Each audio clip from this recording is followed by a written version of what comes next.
আমি মোবাইল থেকে চোখ তুলে বাইরে তাকালাম, দেখি একটা সুন্দরী মেয়ে বাইরে দাঁড়িয়ে আছে। একটা বেনসন লাইট দে তো। মুখে হাসি নিয়ে বললাম, আপু বেনসন লাইট নেই, শুধু বেনসন আছে। ধুর, কি বালের দোকানি করিস? বেনসন লাইট রাখছ না তো কি করস? আমি জানি না, তুই বেনসন লাইট দে।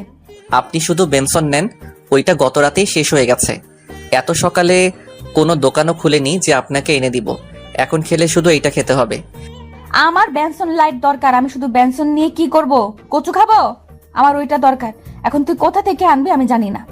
এতক্ষণ আমি বসা ছিলাম। আমি বসা থেকে দাঁড়ালাম, ভালো করে মেয়েটাকে দেখলাম।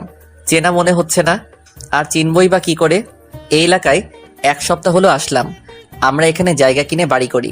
যেহেতু আমাদের দোকান এখানে, এই 1 সপ্তাহে আব্বার সাথে দোকানে বসে অনেক কিছু শিখলাম।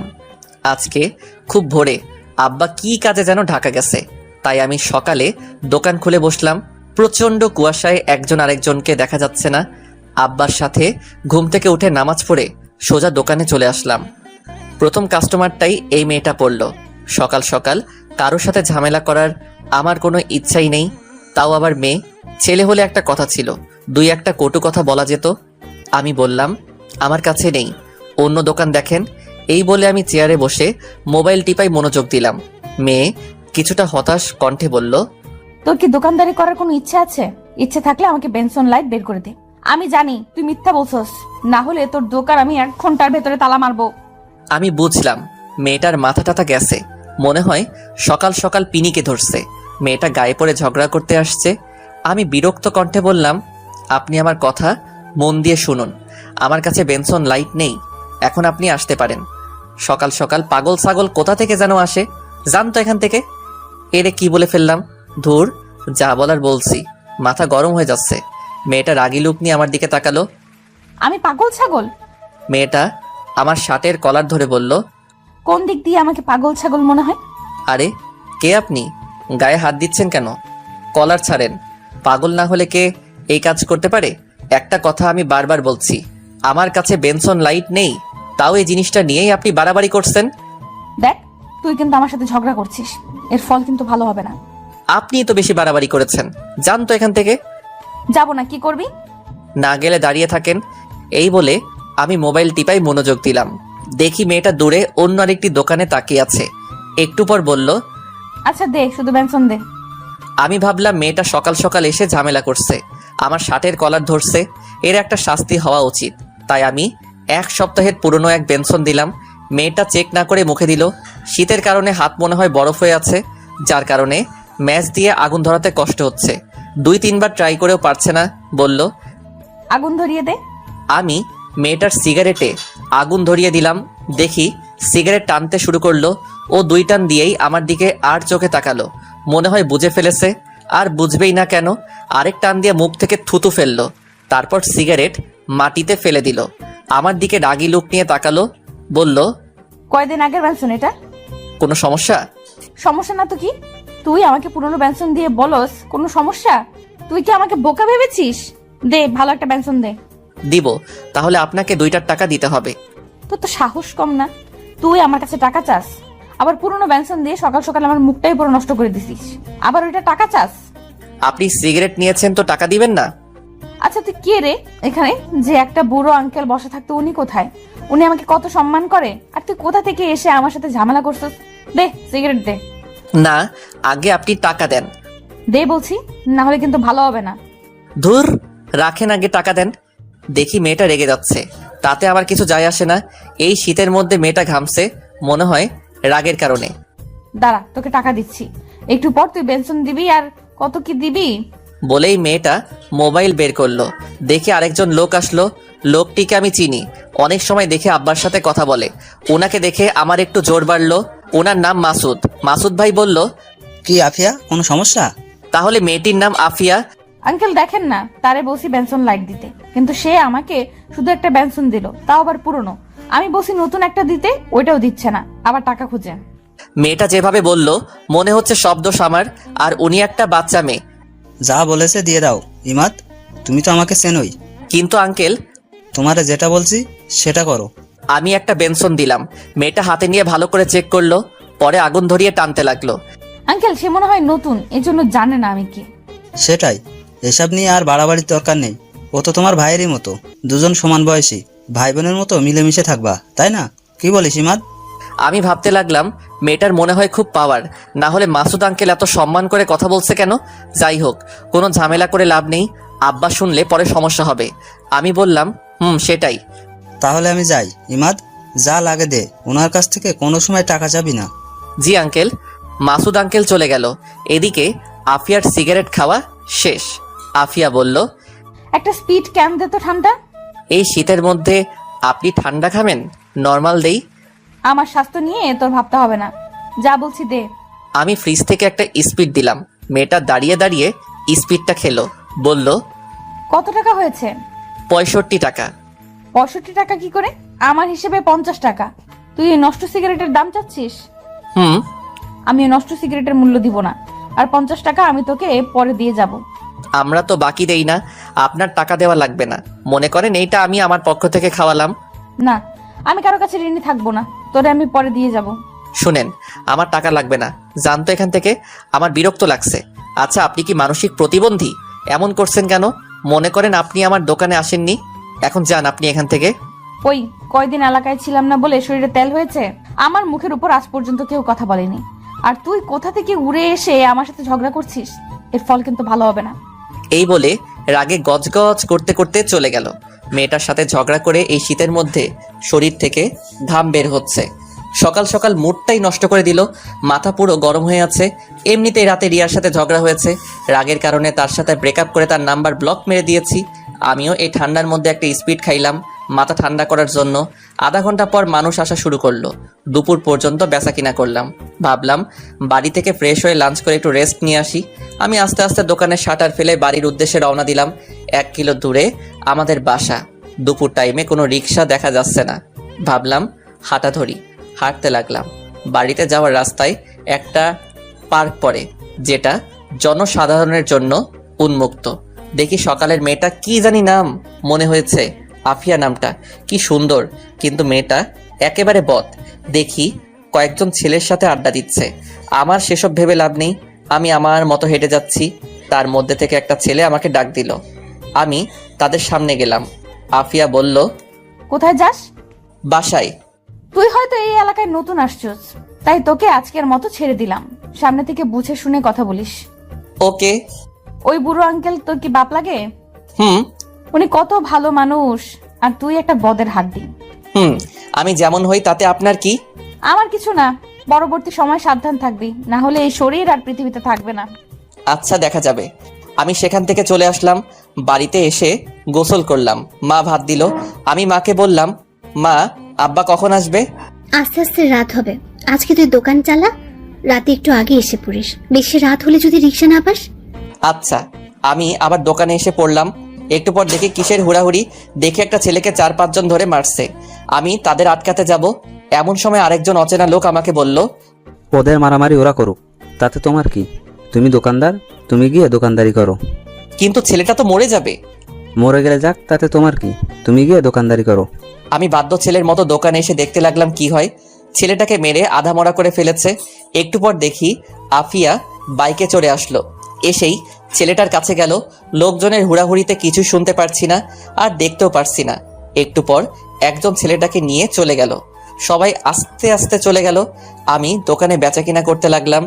একটু পর দেখি আফিয়া আসলো। বলল, একটা বেনসন লাইট দে। আমি বিরক্ত হয়ে তাকে একটা বেনসন লাইট দিলাম। ফ্রিতে খেলে তো বিরক্ত হবই। সে সিগারেট খেতে লাগলো। আস্তে আস্তে দোকানের ভিড় কমলো। দেখি আফিয়া এসে দোকানের ভিতরে একটা বসার চেয়ারে এসে বসলো। বলল, 1 কেজি আটা, 1 কেজি চিনি দে, 1 কেজি পেঁয়াজ দে, আর 1 হালি ডিম দে। আমি আফিয়ার মুখের দিকে তাকিয়ে রইলাম। তার চোখে চোখ রাখলাম। আমার ভয় করছে, এগুলোও কি ফ্রিতে দিতে হবে নাকি? আফিয়ার চোখ আমার চোখ একসাথে হলো। আফিয়া কিছুটা লজ্জা পেয়ে চোখ নিচু করে বলল, তুই ভয় পাস না, এগুলোর জন্য আমি টাকা দিব।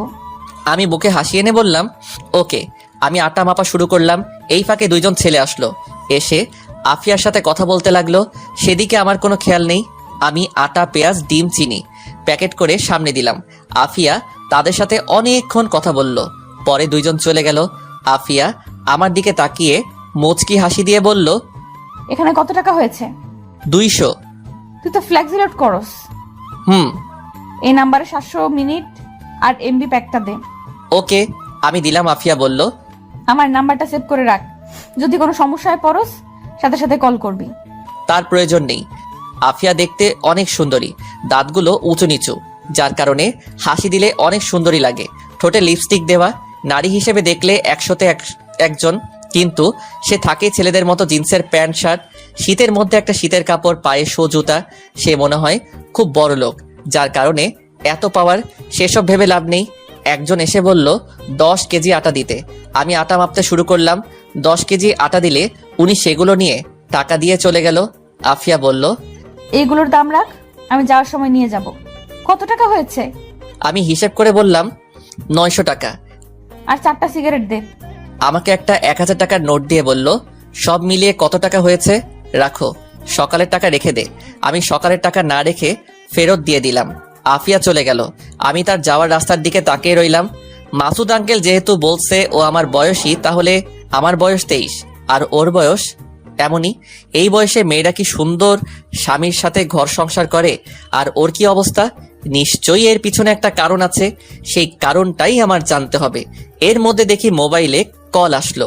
নাম্বার চিনি না, ফোন ধরে কণ্ঠ শুনে বুঝতে পারলাম এটা রিয়া। ফোন দিছত কেন? তোর সাথে ব্রেকআপ।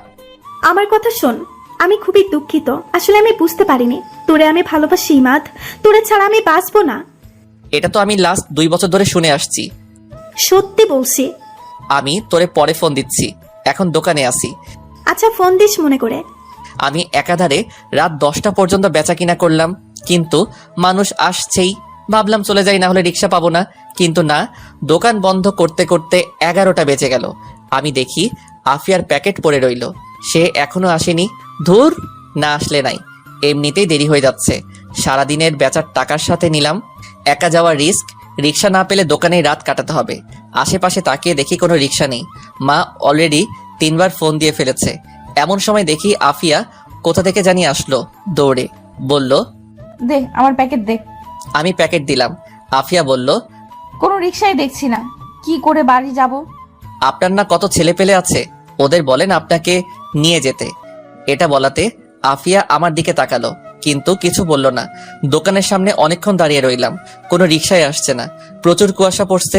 খেয়াল করলাম আফিয়ার শরীরে তেমন শীতের কাপড় নেই, শুধু পাতলা একটা গেঞ্জি শার্টের উপরে। ও যে শীতে কাঁপছে এটা আমি ভালো করেই বুঝতে পারছি। আমার গায়ে একটা লেদার আছে আর একটা শীতের চাদর।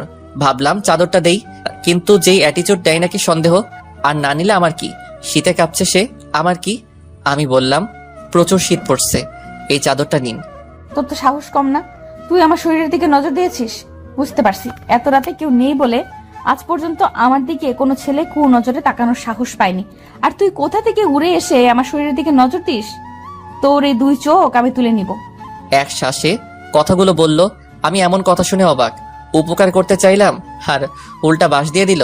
দূর, এমন মেয়ের সাথে কথা বললে মুখ নষ্ট, জাহান নামে যাক, তাতে আমার কি? মা আবার কল দিল। পরিবারের একমাত্র ছেলে আমি, ছোট বোন আছে বিবাহিত। এখন বাড়িতে মা একা। মা বলল, আজকে আসবি নাকি? আসবো তো, কিন্তু কোনো গাড়ি পাচ্ছি না। আব্বা বাড়িতে আসলে বলল একটা আগাইতে। তোর আব্বা এখনো আসেনি, রাস্তায় আছে। কি করব এখন? তুই আস্তে আস্তে হাঁট, আমি আগাইতেছি।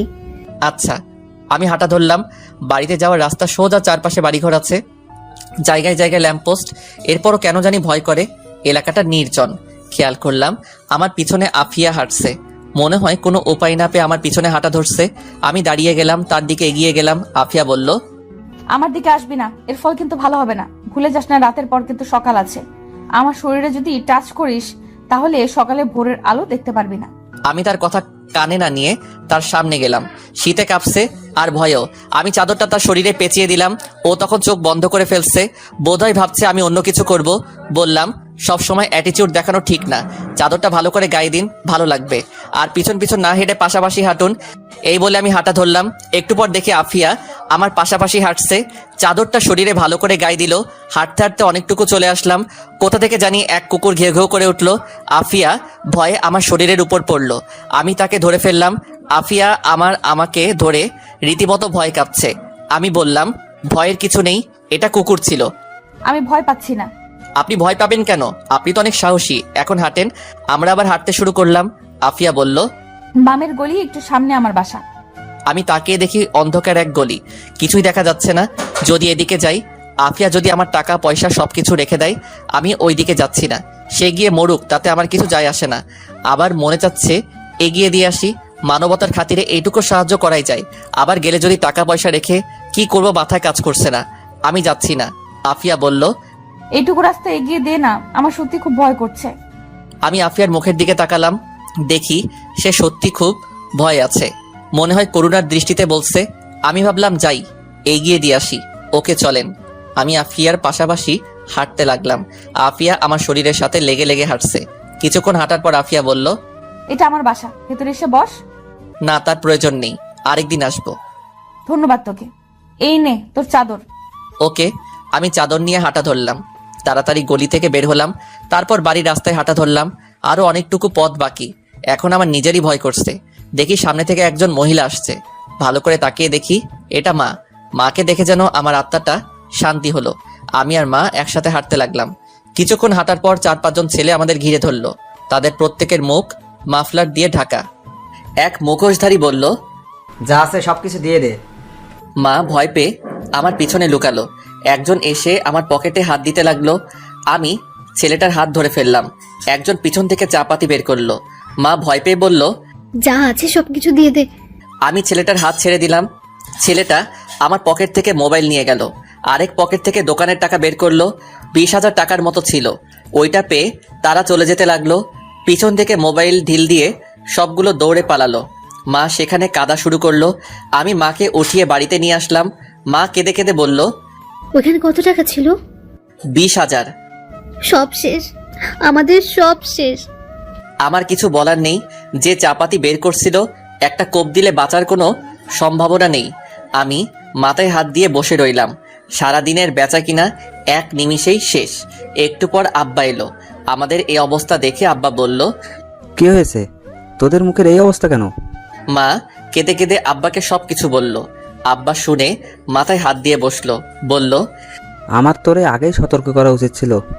আমি কিছু না বলে আমার রুমে চলে আসলাম। এসে শুয়ে রইলাম। ভাবতে লাগলাম এটা কে করলো। এই এলাকা চলে আফিয়ার কথায়। এলাকায় কিছু হলে সেটা অবশ্যই আফিয়া জানবে। তার মানে এই কাজ সম্পূর্ণ আফিয়ার। কিন্তু সে তো আমার সাথেই ছিল। ওকে তো আমি নিজেই বাড়িতে পৌঁছে দিলাম। সকালে গিয়ে আফিয়াকে জিজ্ঞেস করতে হবে। এমন সময় দেখি রিয়ার কল। এমনিতেই মাথা গরম হয়ে আছে, আবার রিয়ার কল ধরলে আরও মাথা গরম হবে।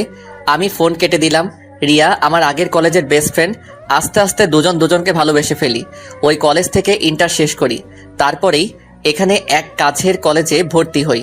যদিও তখন বাড়ি থেকেই আসতাম, কিন্তু এইখানে বাড়ি করার এইখান থেকে গিয়েই ক্লাস করি। মাঝে মাঝে অধিকাংশ সময় দোকানেই কাটাই। আমি এখন অনার্স 3rd ইয়ারে আছি। যখন রিয়া শুনেছে আমি এখানে চলে আসছি, তখন রিয়া আমাকে দোষারোপ করছে। ও বলে কিনা আমি তাকে ব্যবহার করছি। অথচ আজ পর্যন্ত আমি রিয়ার হাত ধরার সাহস পাইনি। মাকে রিয়ার কথা বলছিলাম, কিন্তু মা তেমন গুরুত্বই দেয়নি। এর দ্বারা বোঝা যায় এসব আরও পরে হবে। একে তো এই এলাকাটা একদম নির্জন। মানুষগুলো কেমন যেন। খেয়াল করলাম কেউ কারোর সাথে প্রয়োজন ব্যতীত কথা বলে না। দোকানটা এক চৌরাস্তার মোড়ে পড়েছে। আরও 1-2টা দোকান আছে, তার মধ্যে থেকেই আমাদের দোকানটাই বেশি বেচা কিনা হয়। কারণ আমাদের দোকানটা অনেক পুরাতন। দাদির মুখ থেকে শুনেছিলাম আব্বা প্রথমে এই দোকানের কর্মচারী ছিল। দোকানের মালিকের একমাত্র মেয়ে ছিল আমার মা। কিন্তু আমার নানা অকালে মৃত্যুবরণ করেন। যাওয়ার আগে আব্বাকে এই দোকান আর আমার মাকে দিয়ে যায়। পরে আব্বা মাকে বিয়ে করে বাড়িতে নিয়ে আসে। এত বছর নানার বাড়ি খালি পড়েছিল। দাদি মারা যাওয়ার পর আব্বা নানার বাড়ি আবার নতুন করে এবং আমরা এই জায়গায় চলে আসি। রাতে আর ঘুমাতে পারিনি। সকালে গেলাম আফিয়ার বাড়িতে, গিয়ে দরজায় টোকা দিলাম। কিছুক্ষণ পর আফিয়া দরজা খুলল। আফিয়া আমাকে দেখে অবাক হয়ে জিজ্ঞেস করলো, এত সকালে তুই? আফিয়া এই শীতের মধ্যে একটা হাতা কাটা গেঞ্জি পরা আর পাতলা একটা প্লাজো পরা, চুলগুলো উস্কো খুস্কো হয়ে আছে। আমাকে দেখে তাড়াতাড়ি ওড়না দিল গলায়। পায়ের দিকে তাকাতেই আমার সারা শরীরে শিরশির করে উঠল। পায়ের নখগুলো তেল পালিশ দেওয়া। আমি বললাম, আমার টাকা ফেরত দেন। কিসের টাকা? গত রাতে যে ছিনতাই করেছেন ওই টাকা। আফিয়া যেন আসমান থেকে পড়লো আর বলল, আমি কি করে তোর টাকা ছিনতাই করতে পারি? তুই তো আমাকে এখানে দিয়ে গেলি, আমি কেন তোর টাকা নিতে যাব? এলাকায় কিছু হলে সবকিছুই আপনি জানেন, আপনি সব সমাধান করেন। আমার 20,000 টাকা ছিনতাই হয়েছে গত রাতে আপনাকে দিয়ে বাড়ি যাওয়ার সময়। এখন আপনি বলছেন আপনি কিছুই জানেন না। আজ পর্যন্ত আমাকে এই অপবাদ দেওয়ার কেউ সাহস পায়নি। আমার সাথে কথা বলতে এলে 10 বার ভেবে নেয়। একটা ফোন দিলে তুই আমার ঘর থেকে জীবিত বের হতে পারবি না। গত রাতে একটু উপকার করছিস বলে এই ভেবে নিস না আমি তোকে হেল্প করব। গত রাতের উপকার করছিস বলে এখনো তোকে কিছু বলিনি। চুপচাপ এখান থেকে চলে যা। যাবই তো, আমি কি এখানে থাকবো নাকি? মনে রাখেন, এই টাকা নিয়ে আপনারা শান্তি মতো মরতেও পারবেন না। তোর নাম জানি কি? মোহাম্মদ ইমাদ। ইমাদ, তোরে লাস্ট ওয়ার্নিং দিচ্ছি, আর একটা কথা না বলে এখান থেকে চলে যা। আমি তার বাসা থেকে চলে আসলাম। খেয়াল করলাম ওর বাসায় শুধু ও একা, তার কি মা বাবা কেউ নাই? আমি নিশ্চিত টাকাটা সেই নিছে। আমি মুখটা কালো করে সেখান থেকে চলে আসলাম। বাড়িতে এসে নাস্তা করে গিয়ে দোকান খুললাম। আব্বা গতকাল সারাদিন অনেক কাজে ব্যস্ত ছিল। পরে আবার রাতে এই খবর শুনে আব্বার অবস্থা ভালো না, তাই আমাকে বলছে দোকান খুলতে, বোনটারে বলছে বাড়িতে আসতে। আমি দুপুর পর্যন্ত দোকানে বসে বাড়িতে আসলাম। আব্বা গিয়ে দোকান খুললো। আমি বিকালের দিকে দোকানে গেলাম। সন্ধ্যার কিছুক্ষণ পর আব্বা বাড়িতে চলে গেল। আমাকে বলল আগেই বাড়ি চলে যেতে। আমি 9টা পর্যন্ত দোকানে বসে আস্তে আস্তে দোকান গুছাইতে শুরু করলাম। কেন জানি মনে হলো রিয়াকে কল দেই। আমি কল দিলাম, কল ধরলো। কেমন আছো? ভালো, তুমি? কি বলবা বলো। আমার ভালো লাগে না কিছু, আমি তোর বাড়িতে চলে আসবো। পাগল নাকি? এখানে আসলে কি লাভ হবে? আমি কিছু জানি না, আমি আসতেছি। দেখো পাগলামি করিস না, এখানে জায়গাটা ভালো না, এখানে আসিস না। আসবো না তো কি করব? অলরেডি আমাকে দেখতে আসছে, আমি এখানে কোনোভাবেই থাকবো না। এখন আমি কি করব? মারে তোর কথা বলছিলাম, কিন্তু মা কোনো পাত্তাই দিচ্ছে না। বলছে এখন এগুলো কিছু হবে না, আরো পরে। পরে পরে করতে করতে আমার তো বিয়ে হয়ে যাবে। তুই কি আমাকে সত্যি ভালোবাসোস? দেখি আফিয়া এসে দোকানে দাঁড়ালো। ভালোবাসি। তাহলে তোর ভেতরে কোনো ফিলিংস নাই কেন? আমি যে তোর জীবন থেকে চলে যাচ্ছি সেটা তোর খেয়াল আছে? আছে। তাহলে আগামীকালের মধ্যে কিছু একটা কর। আচ্ছা দেখি। আমি ফোন কেটে আফিয়াকে বললাম, আপনি আমার দোকানে আইসেন না, আপনাকে দেখলে আমার রাগ উঠে। তুই বেশি বেড়ে গেছস। তোরে কিছু উত্তম মাধ্যম না দিলে শান্ত হবি না। দাঁড়া, এখনই ফোন করছি। চোরের মুখে বড় গলা। কি? তুই আবার বল, তোর সাহস এত বেড়ে গেছে? ফোন দিব? দেখেন আমি কাউকে ভয় পাই না। এখন আপনার যেটা মনে চাই করেন, আর নেক্সট টাইম আমার দোকানের আশেপাশে আসবেন না। ওকে, দেখা যাবে। আমি দোকান বন্ধ করে রিক্সা দিয়ে বাড়ি চলে আসলাম। পরদিন খুব সকালে গিয়ে দোকান খুললাম। সকালে আবার দেখি আফিয়া আসলো। মেজাজটাই খারাপ হয়ে গেল। আফিয়া এসে বলল, একটা সিগারেট দে। কি বেহায়া মেয়ে রে বাবা, লজ্জা শরম বলতে কিছু নেই? বললাম আস্তে আস্তে কথাগুলো। আফিয়া দেখি শুনেও না শোনার ভান করছে। আফিয়া ঠোঁটে গাঢ় লিপস্টিক দেওয়া। এত সকালে আফিয়া কোথায় যায়? জগিং করতে? কিন্তু সে তো অত মোটাও না, যেখানে মনে চায় সেখানে যাক। আমি আফিয়ার মুখের দিকে তাকালাম এবং তার চোখে চোখ রাখলাম। সেও আমার চোখে চোখ রাখলো, কিন্তু সে বেশিক্ষণ আমার চোখে চোখ রাখতে পারলো না। চোখ অন্যদিকে ঘুরিয়ে মুখটা ভেঙচি কেটে বলল, সিগারেট দিবি নাকি যাবো? এই নেন। আফিয়া সিগারেট ধরিয়ে দোকানের ভিতরে বসলো। আমি সিগারেটের ধোঁয়ায় নাক মুখ মাফলার দিয়ে ঢেকে ফেললাম। আমার অবস্থা দেখে মুখে একটা ভেঙচি কাটলো। আমি বললাম, আচ্ছা কে টাকা নিয়েছে বের করতে পারবেন? বের করতাম, কিন্তু তুই এসে সরাসরি আমাকে দোষারোপ করছিস। ও, তুই সেই টাকার আশা ছেড়ে দে। কেন? এই টাকা যদি জানতে পারি কে নিয়েছে তাহলে আমি সরাসরি থানায় মামলা করব। এই এলাকায় কোনো পুলিশের পাওয়ার নেই। এই এলাকা চলে আমার কথায়, আর এলাকার মেম্বার চেয়ারম্যান আমার পায়ের নিচে। তাই নাকি? তোর বিশ্বাস হয় না? না, আমার কাছে আপনি একটা দুর্বল নারী, যার আছে অনেক স্বপ্ন। চুপ। এই বিষয়ে তোরে কে বলছে কথা বলতে? আচ্ছা আপনাকে একটা প্রশ্ন করি। কর। আপনার মা বাবা নেই? এমন প্রশ্ন করাতে আফিয়ার মুখটা মুহূর্তে কালো হয়ে গেল। মুখে হাসি এনে বলল, না। কিন্তু মুখের হাসিটা কান্নার চেয়ে করুণ দেখালো। পরক্ষণে খেয়াল করলাম আফিয়ার চোখে পানি। অনেক কষ্টে কান্না আটকাতে চেষ্টা করলো, কিন্তু আটকাতে পারলো না। চোখ দিয়ে অঝরে পানি পড়ছে। আমি তাড়াতাড়ি টিস্যু দিলাম। আফিয়া চোখ মুছলার বলল, ধুর, শুধু শুধু চোখে পানি চলে আসলো। যাই হোক, আজকে দুপুরে তোর দাওয়াত আমার বাড়ি। কি? আমাকে? কেন? এমনি। এটা ভালো লক্ষণ নাই, আমি যাচ্ছি না। ওকে, তোর ইচ্ছা। আরো অনেক ছেলে পেলে যাবে, তাই তোকেও বললাম। আচ্ছা আব্বারে পাঠিয়ে দিব। ওকে, আচ্ছা আমি যাই। আপনাকে কে বলছে এখানে বসতে?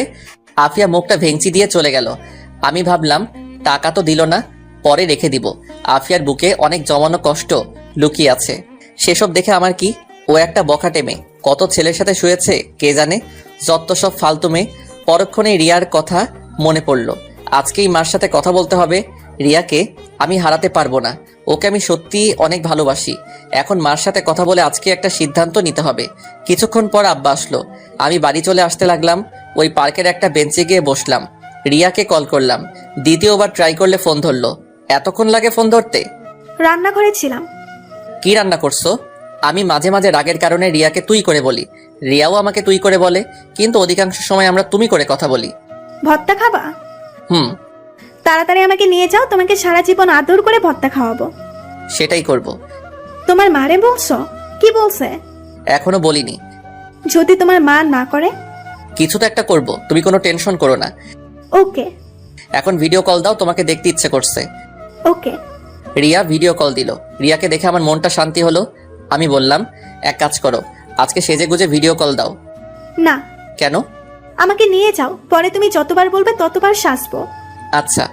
ফোন রাখি, মা আসছে। এই বলে রিয়া ফোন রেখে দিল। দেখি কুয়াশা কেটে যাচ্ছে, সূর্য কুয়াশায় পাহাড় ভেঙে একটু একটু উকি দিচ্ছে। সকালের রৌদ্র এসে আমার শরীরে পড়ল। শরীরের মধ্যে এক অসাধারণ অনুভূতি কাজ করলো। মন চাচ্ছে না এখান থেকে উঠে যেতে। দেখি আফিয়া পার্কের ভিতরে ঢুকলো। তারে দেখেই মুডটা অফ হয়ে গেল। ও কি সারাদিন পুরো এলাকায় ঘুরে বেড়ায়? আমাকে দেখে আমার এখানে আসলো আর বলল, কি মিস্টার দোকানদার, এখানে কি? কিছু না, এমন মিষ্টি রোদ মিস করতে পারি, তাই চলে আসলাম। ভালো। আচ্ছা, আপনি তো অতটা মোটা না, কিসের জগিং করেন আপনি? সকালে আমি ঘুমাতে পারি না, তাই বাইরে বের হই। সকালে ঠান্ডা ফ্রেশ বাতাস আমি কোনোভাবেই মিস করতে পারি না। যেদিন আমি মিস করি, দিন এতই খারাপ যায় তা বলে বোঝাতে পারবো না। এটা ভালো। এই অভ্যাসটা আমার আব্বার ছিল, প্রতিদিন সকালে আমাকে সাথে নিয়ে বের হতো। তাই ছোটবেলা থেকেই আমার এই অভ্যাস। ভালো, ফ্রেশ বাতাস নেন, আমি যাই। এই বলে আমি উঠে বাড়ি চলে আসলাম। এসে নাস্তা করলাম। নাস্তা করে ভাবলাম, যাই মার সাথে রিয়ার ব্যাপারে আলোচনা করা যাক। মারে রাজি করাতে পারলেই হবে। আমি মার ঘরে গিয়ে টোকা দিলাম। মা বলল ভিতরে আসতে। মা বলল, কি হয়েছে? একটা কথা ছিল। বল। এটা রিয়ার ব্যাপারে। কোন রিয়ার ব্যাপারে? তোমারে বলেছিলাম না একটা মেয়ের ব্যাপারে, আমার ক্লাসমেট ছিল রিয়া। মা তার বাড়িতে একটু কথা বলে দেখবা। কিসের জন্য? মেয়েটাকে বাড়ি থেকে বিয়ের জন্য চাপ দিচ্ছে, কিন্তু ও আমাকে চাই। এখন কি বলবো? ও তোকে চায় তো আমি কি করব? এসব প্রেম ভালোবাসা আমি এক বিন্দু পরিমাণও বিশ্বাস করি না। এগুলো এক সেকেন্ডের ব্যাপার। এই আছে এই নেই, আছে আবেগের ঠেলায় বলছে তোকে ভালোবাসে। তোর থেকে ভালো কোনো ছেলে পাক, এক মুহূর্তও লাগবে না তোকে ভুলতে। আমার দায়িত্ব আমি পালন করি। ওকে আমি ভালোবাসি মা, এখন আমি তাকে চাই। কোন মুখে তুই এই কথা বলিস? তুই মাত্র পড়াশোনা করেছিস, চাকরি হোক পরে চিন্তা ভাবনা করবো না। যে একটা দোকান আছে ওটারও কোনো নিশ্চয়তা নেই, কোন সময় জানি কি হয়ে যায়। দেখছস তো ওই দিন টাকাটা কিভাবে কেড়ে নিয়েছে। আর যদি দোকান এভাবে কেড়ে নেয় তখন কি করবি? পরে তো পথে বসতে হবে।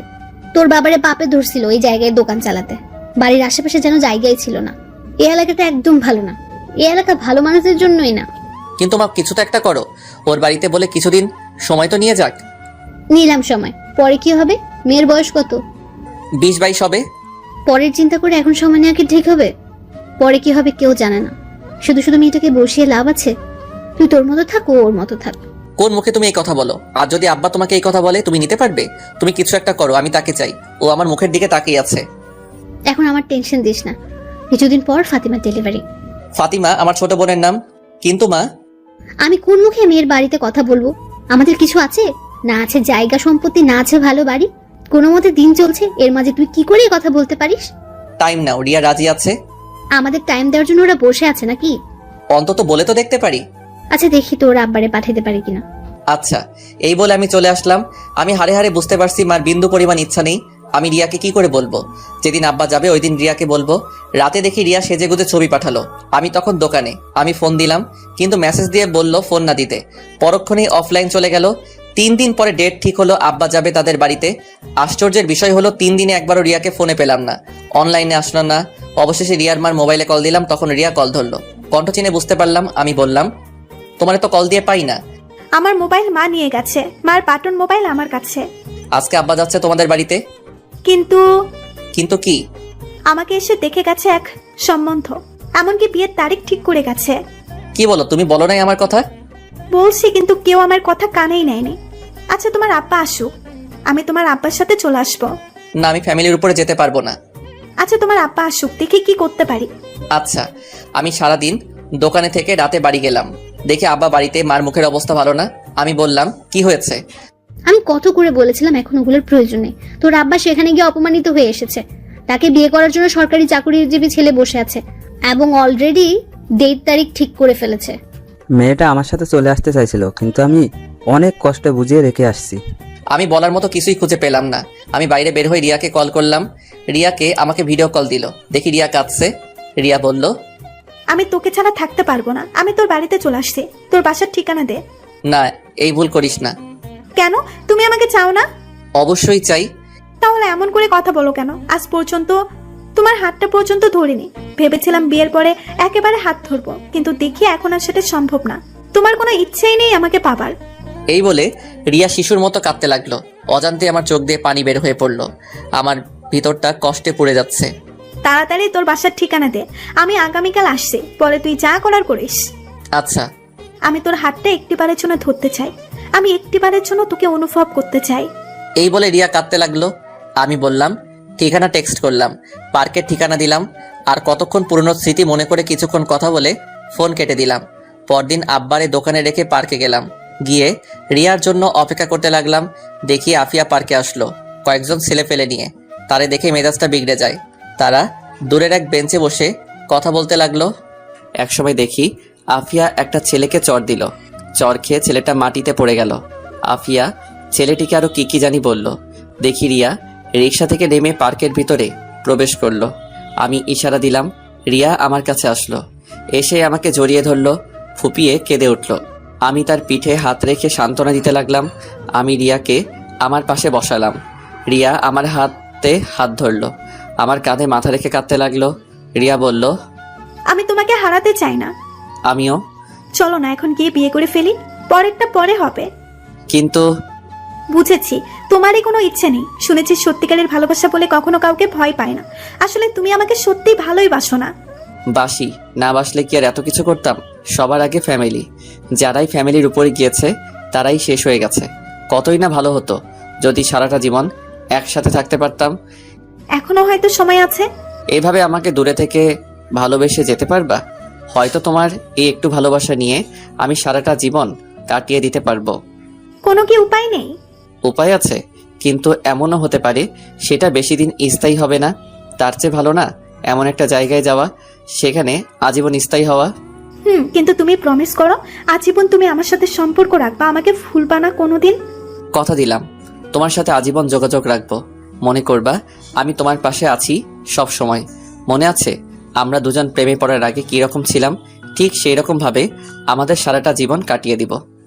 ওকে, তুমি কোন মেয়েকে বিয়ে করবা সেটা আমি সিদ্ধান্ত নিব। আমার পছন্দ, তোমার পছন্দ। আচ্ছা, এখন একটু হাসো। তোমার হাসিটা অনেক দিন ধরে মিস করছি। রিয়া একটা মুচকি হাসি দিল। দূর থেকে যতই বলতাম রিয়া আমাকে দোষারোপ করত আর কোনো অঘটন ঘটিয়ে ফেলতো। কাছ থেকে বুঝিয়ে বলাতে ও কি রকম মেনে নিল। এমন নয় যে আমি রিয়াকে ভালোবাসি না। ধরলাম আমি রিয়াকে বিয়ে করলাম তার ফ্যামিলিকে না জানিয়ে। এক্ষেত্রে রিয়ার কোনো অস্তিত্ব থাকবে না। কোনোদিন শখ করেও নিজের বাপের বাড়ির নাম বলতে পারবে না। যার কোনো অস্তিত্বই নেই তার আবার কিসের স্বপ্ন সুখ? কিছুদিন পর আমি হয়ে যাব তার কাছে নরক। তার চেয়ে ভালো না দূর থেকে দুজনকে ভালোবেসে যাব। আমাদের এরকম মিশিয়ে বসাতে আফিয়া প্রশ্নবোধক মুখ নিয়ে আমাদের কাছে আসলো। বলল, কি মিস্টার দোকানদার, গার্লফ্রেন্ড নাকি? হুম। কিন্তু তোমরা এইভাবে মিশিয়ে বসে আছো কেন? এটা তো পাবলিক প্লেস। আসলে আপু, কিছুদিন বাদে আমার বিয়ে। দুর্ভাগ্যবশত আমার বিয়েটা ইমাদের সাথে হচ্ছে না, তাই ইমাদকে লাস্ট বিদায় জানাতে এসেছি। ভালো, তোমরা দুজন একটু ভিন্ন টাইপের। আপু, কি রকম? আমি যতটুকু জানি, কোনো ছেলের গার্লফ্রেন্ডের বিবাহ হলে তাদের বিচ্ছেদের সময় একজন আরেকজনকে গালাগালি, মারামারি, হ্যানত্যান কত কিছু, এমনকি একজন আরেকজনকে খুনও করে ফেলে। আর তোমরা দুজন কি সুন্দর হাসি মুখে দুজন দুজনকে বিদায় দিচ্ছ। হয়তো এর মধ্যে কোনো কল্যাণ আছে। জি আপু। আসলে কি জানো, ভালোবাসার মানুষটিকে বিয়ে না করাই শ্রেয়। কারণ বিয়ে করলে মানুষটি থেকে যায়, কিন্তু ভালোবাসাটা আর থাকে না। কিন্তু আমি ইমাদকে ভালোবাসি। বিয়ের পর ওকে আমি দূর থেকে ভালোবেসে যাব। সেটাই ভালো, তোমরা থাকো, আমি যাই। আফিয়া চলে গেল। আমি বললাম, চলো মার সাথে দেখা করে যাবে। চলো। আমি রিয়াকে বাসায় এনে মার সাথে পরিচয় করিয়ে দিলাম। কি আজব, মার সাথে সেকেন্ডের মধ্যে মিশুক হয়ে গেল। কি কথা লাগিয়ে দিল। যাওয়ার সময় রিয়া মার কাছে দোয়া চাইলো। পরে দোকানে নিয়ে আসলাম। আব্বার কাছ থেকে বিদায় নিয়ে দোয়া চাইলো। পরে বাস স্টেশনে নিয়ে গেলাম। শেষমেশ বিদায়ে রিয়া কেঁদে দিল, আমাকে জড়িয়ে ধরে রাখলো। বাসে উঠিয়ে দিয়ে দোকানে চলে আসলাম। ইচ্ছা করে রিয়ার বিয়ের তারিখটা জানি নাই, কারণ ওই দিনটায় কষ্ট হতো বেশি। এখন মনে হবে রিয়া এখনো আমার জন্য ওয়েট করছে। কষ্ট দূর করার জন্য যতটা সম্ভব রিয়াকে ভুলে থাকাই ভালো। দোকানে আসলে আব্বা বাড়ি চলে গেল। সন্ধ্যা ছুঁই সন্ধ্যার সময় দেখি কুয়াশা পড়া শুরু করছে। তাড়াতাড়ি বাড়ি চলে যাই। এভাবে অনেক দিন চলে গেল। বিয়ের 1 সপ্তাহ পর রিয়া তার স্বামীর সাথে আমার পরিচয় করিয়ে দিল। তার স্বামীও খুব মিশুক। অল্প কথাতেই দুজন বন্ধুর মতো হয়ে গেলাম। মাঝে মাঝে আমাকে ফোন দিয়ে রিয়া কি পছন্দ করে কি অপছন্দ করে এটা সেটা জিজ্ঞেস করে। মানে তাদের সংসার ভালোই চলছিল। এটা দেখে আমি খুব খুশি, কিন্তু আমার মনের ভিতর একটা চিনচিন কষ্ট ভারী দেয়, কারণ রিয়াকে নিজের মতো করে পেলাম না।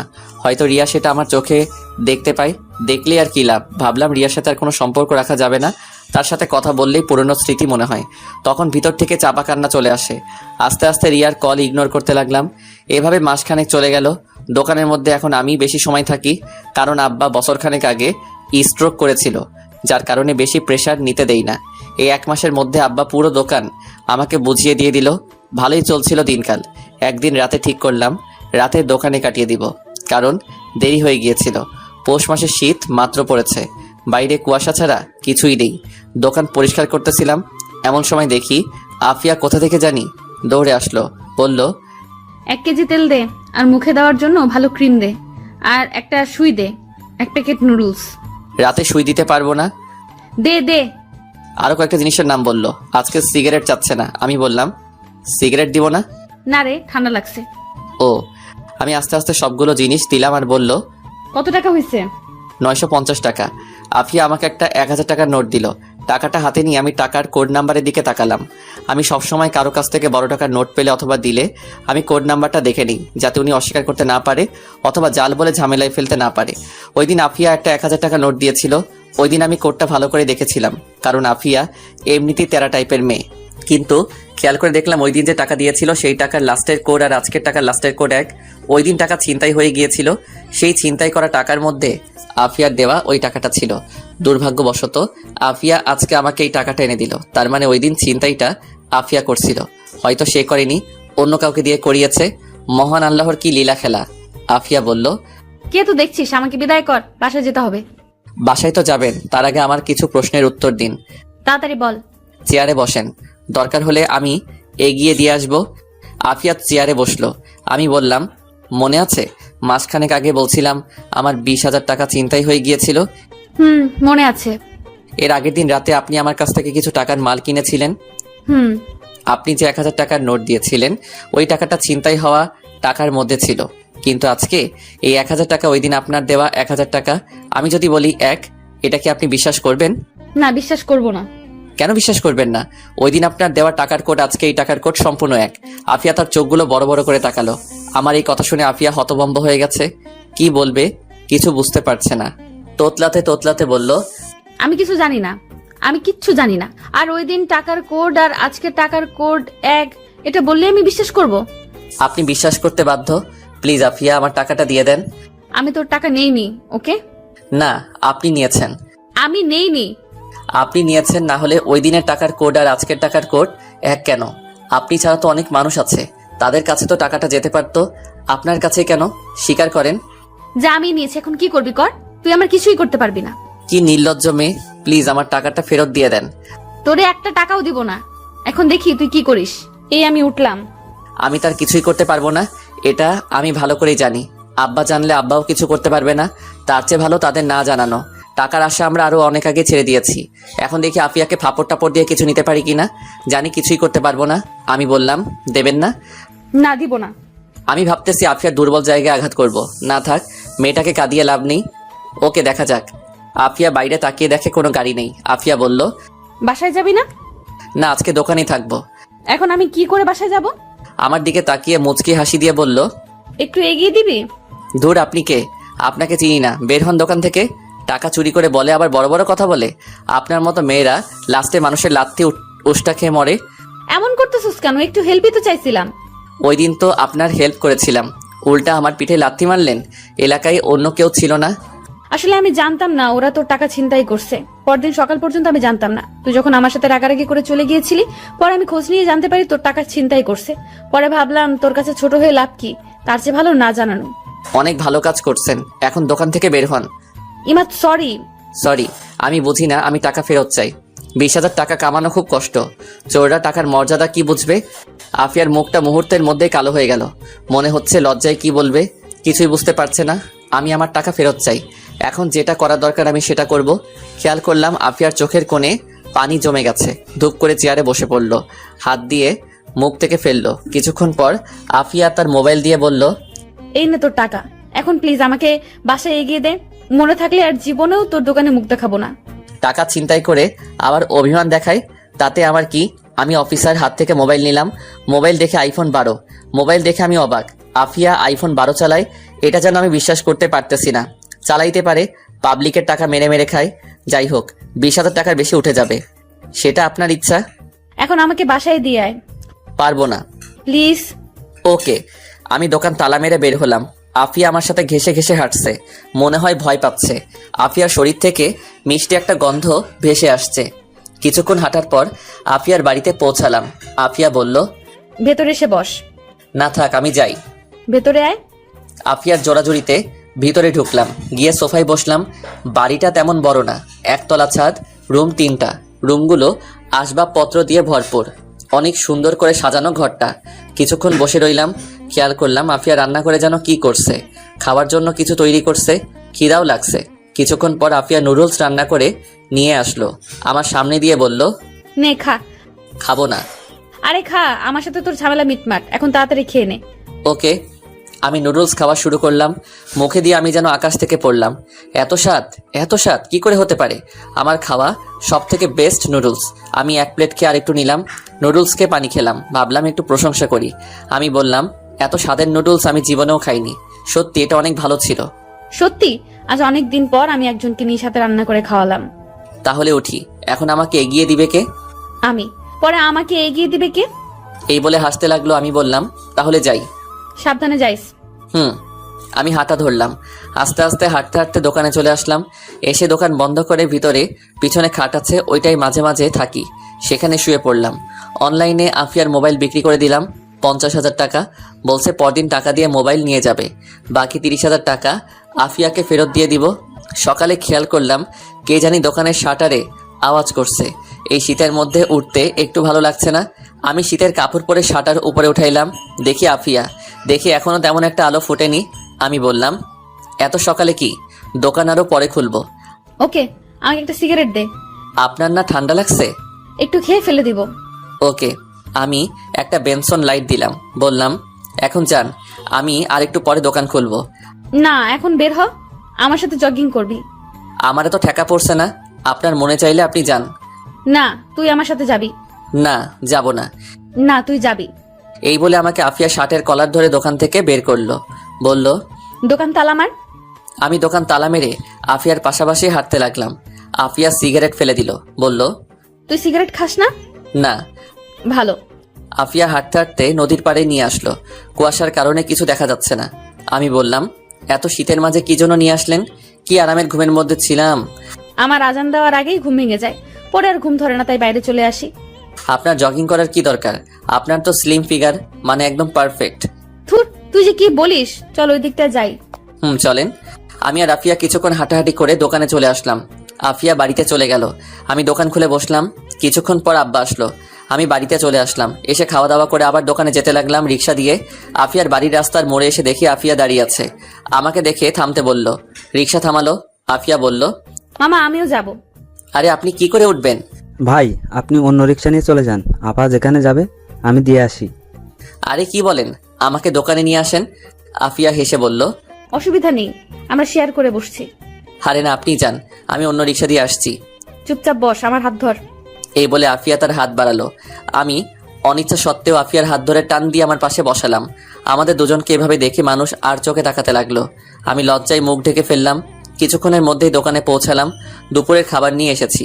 আমি আসলে আব্বা চলে গেল। আফিয়া আরো আগে নেমে গিয়েছে। ঘন্টাখানেক পর দেখি আফিয়া আমার দোকানের পাশে দাঁড়িয়ে কয়েকটি ছেলের সাথে কথা বলছে। তাদের মধ্যে দোকানে একটা মেয়ে কাস্টমার আসলো, বলল, একটা নাম্বার লেখেন, 0175245। আচ্ছা থাক থাক, এখনকার যুগে ফ্ল্যাক্সি লোড করে শান্তি পাই না। একটা মিনিট কর দেন। মানে? নাম্বার দিলে পরে আবার এই নাম্বারে ফোন দিয়ে চালাতন করবে। আপনাদের মতো ছেলেদের আমার চেনা আছে, আপনারা সুন্দরী মেয়ে দেখলেই মাথা ঠিক থাকে না। দেন, মিনিট কার্ড দেন। সবকিছু ঠিক ছিল, তোর নাম্বার দিতে অসুবিধা, তুই মিনিট কার্ড নিবি ভালো কথা। তুই এসব আলতু ফালতু প্যাচাল পারস কেন? মেজাজটা সাথে সাথে গরম হয়ে যায়। আমি বললাম, মিনিট কার্ড আপনার কাছে বিক্রি করব না, অন্য কোনো দোকান থেকে নেন। মিনিট কার্ড নেই মানে? ও বুঝেছি, আমার নাম্বারটা চাস, যেটা তুই আমাকে সরাসরি বললেই চলতো। এমনিতেই তুই একটু হ্যান্ডসাম, তোরে দেওয়াই চাই। আমার মতো সুন্দরী মেয়েদের পিছনে ছেলেরা লাইন ধরে দাঁড়িয়ে থাকে। আচ্ছা নে, নাম্বারটা তোল। আমি মেয়েটার দিকে তাকাতেই আমার কেমন যেন লাগছে। ঠোঁটে গাঢ় লিপস্টিক, যেটা আমার একদম পছন্দ নয়। বুকের উড়ু দুটো স্পষ্ট বোঝা যাচ্ছে। এমনিতেই মেজাজ গরম হয়ে আছে। আমি বললাম, সরেন তো দেখি। বাইরে তাকিয়ে দেখি কোনো ছেলে পেলে তো নেই, এমনকি বাইরে একটা কুত্তাও নেই। আমি বললাম, কোথায়? আপনার জন্য না বলে ছেলেরা লাইন ধরে দাঁড়িয়ে থাকে, কোথায়? বাইরে তো একটা কুত্তাও নেই। মেয়েটা অপমান লোকানোর জন্য তোতলাতে তোতলাতে বলল, তোরে দেখাইতে হবে, এখন নাম্বার তোল। আপনার মন মানসিকতায় সমস্যা আছে। আপনার কাছে আমি ফ্লেক্সি লোড বিক্রি করব না, যান এখান থেকে। কি? আমার মন মানসিকতার সমস্যা? তোদের মতো লুচ্চা ছেলেদের জন্য আজকে আমার মতো সুন্দরী মেয়েরা শান্তি মতো ফ্ল্যাক্সি লোড করতে পারে না। ওকে ফাইন, আপনি ফ্লেক্সি লোড কইরেন না।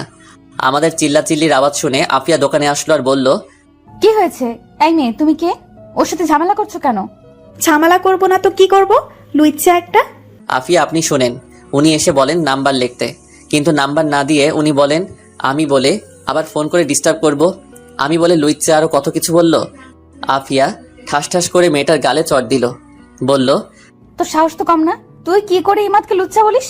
তোর নম্বর দিতে এতই প্রবলেম, তাহলে ফ্লেক্স লোড করতে আসছিস কেন? আপনার সাহস তো কম না? আপনি কি করে আমাকে চড় মারলেন? জানেন আমি কে? আমি এই এলাকার চেয়ারম্যানের মেয়ে।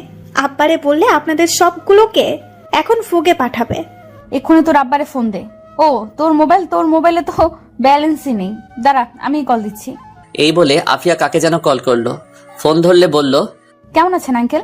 আপনার মেয়ের নাম যেন কি? ও এখানে একটু ঝামেলা করছে, ওকে একটু বোঝান তো। এই নে মোবাইল ধর। মেয়েটা মোবাইল ধরলো, কতক্ষণ কথা বলে হুম বলল, লাস্টে বলল আচ্ছা। সরি আপু, কিছু মনে করবেন না, আসলে আমি একটু বেশি বাড়াবাড়ি করে ফেলেছি। ইমাদ সরি, আমি চাই নেক্সট টাইম এই এলাকায় সাবধানে চলাফেরা করবি। যাও। ওকে আপু। এই বলে মেয়েটা চলে গেল। আফিয়া ছেলেগুলোর সাথে দুই একটা কথা বলে দোকানে এসে বসলো। আসলে তুই তো লুচ্চাই। মানে আমাকে কোন দিক দিয়ে লুইচ্ছা মনে হয়? অনেক দিক দিয়ে। যাই হোক, মেয়েটাকে মারা আপনার ঠিক হয়নি। আমি তোর জন্য মেয়েটাকে মারলাম আর তুই বলিস ঠিক হয়নি? হুম। সিগারেট দে একটা। না দিব না, আপনার সিগারেট খাওয়া বন্ধ। তুই বলছিস যা, আর খাবো না। সত্যি? আমার জন্য আপনি কেন সিগারেট খাওয়া ছেড়ে দিবেন? জানি না। খাওয়া দাওয়া করছেন? না। চলেন খাওয়া দাওয়া করি। না, তার চেয়ে ভালো তুই আমার বাসায় চল যাই, সেখানে খাওয়া দাওয়া করে চলে আসিস। না আজকে টাইম শর্ট, আরেকদিন। ওকে, তুই খাওয়া দাওয়া কর, আমি বাড়ি যাই, রাতে কিছু জিনিস লাগবে। এই রিক্সা। আফিয়া রিক্সা দিয়ে চলে গেল। আমি খাওয়া দাওয়া করে রাত 9টা পর্যন্ত বেচাকেনা করলাম। এর মধ্যে আফিয়ার মোবাইলটা নিয়ে গেল টাকা দিয়ে।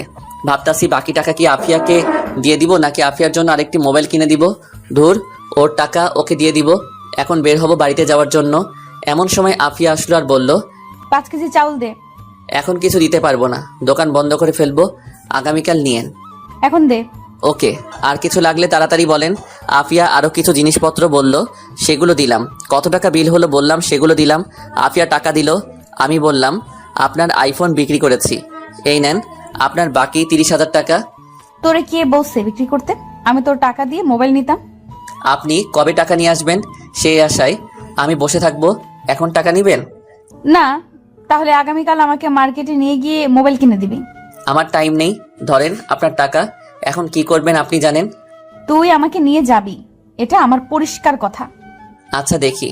আমি তাড়াতাড়ি দোকান থেকে বের হলাম, কারণ বাইরে একটা রিক্সা দাঁড় করিয়ে রাখছিলাম। আমি আগে গিয়ে রিক্সায় উঠে পড়লাম।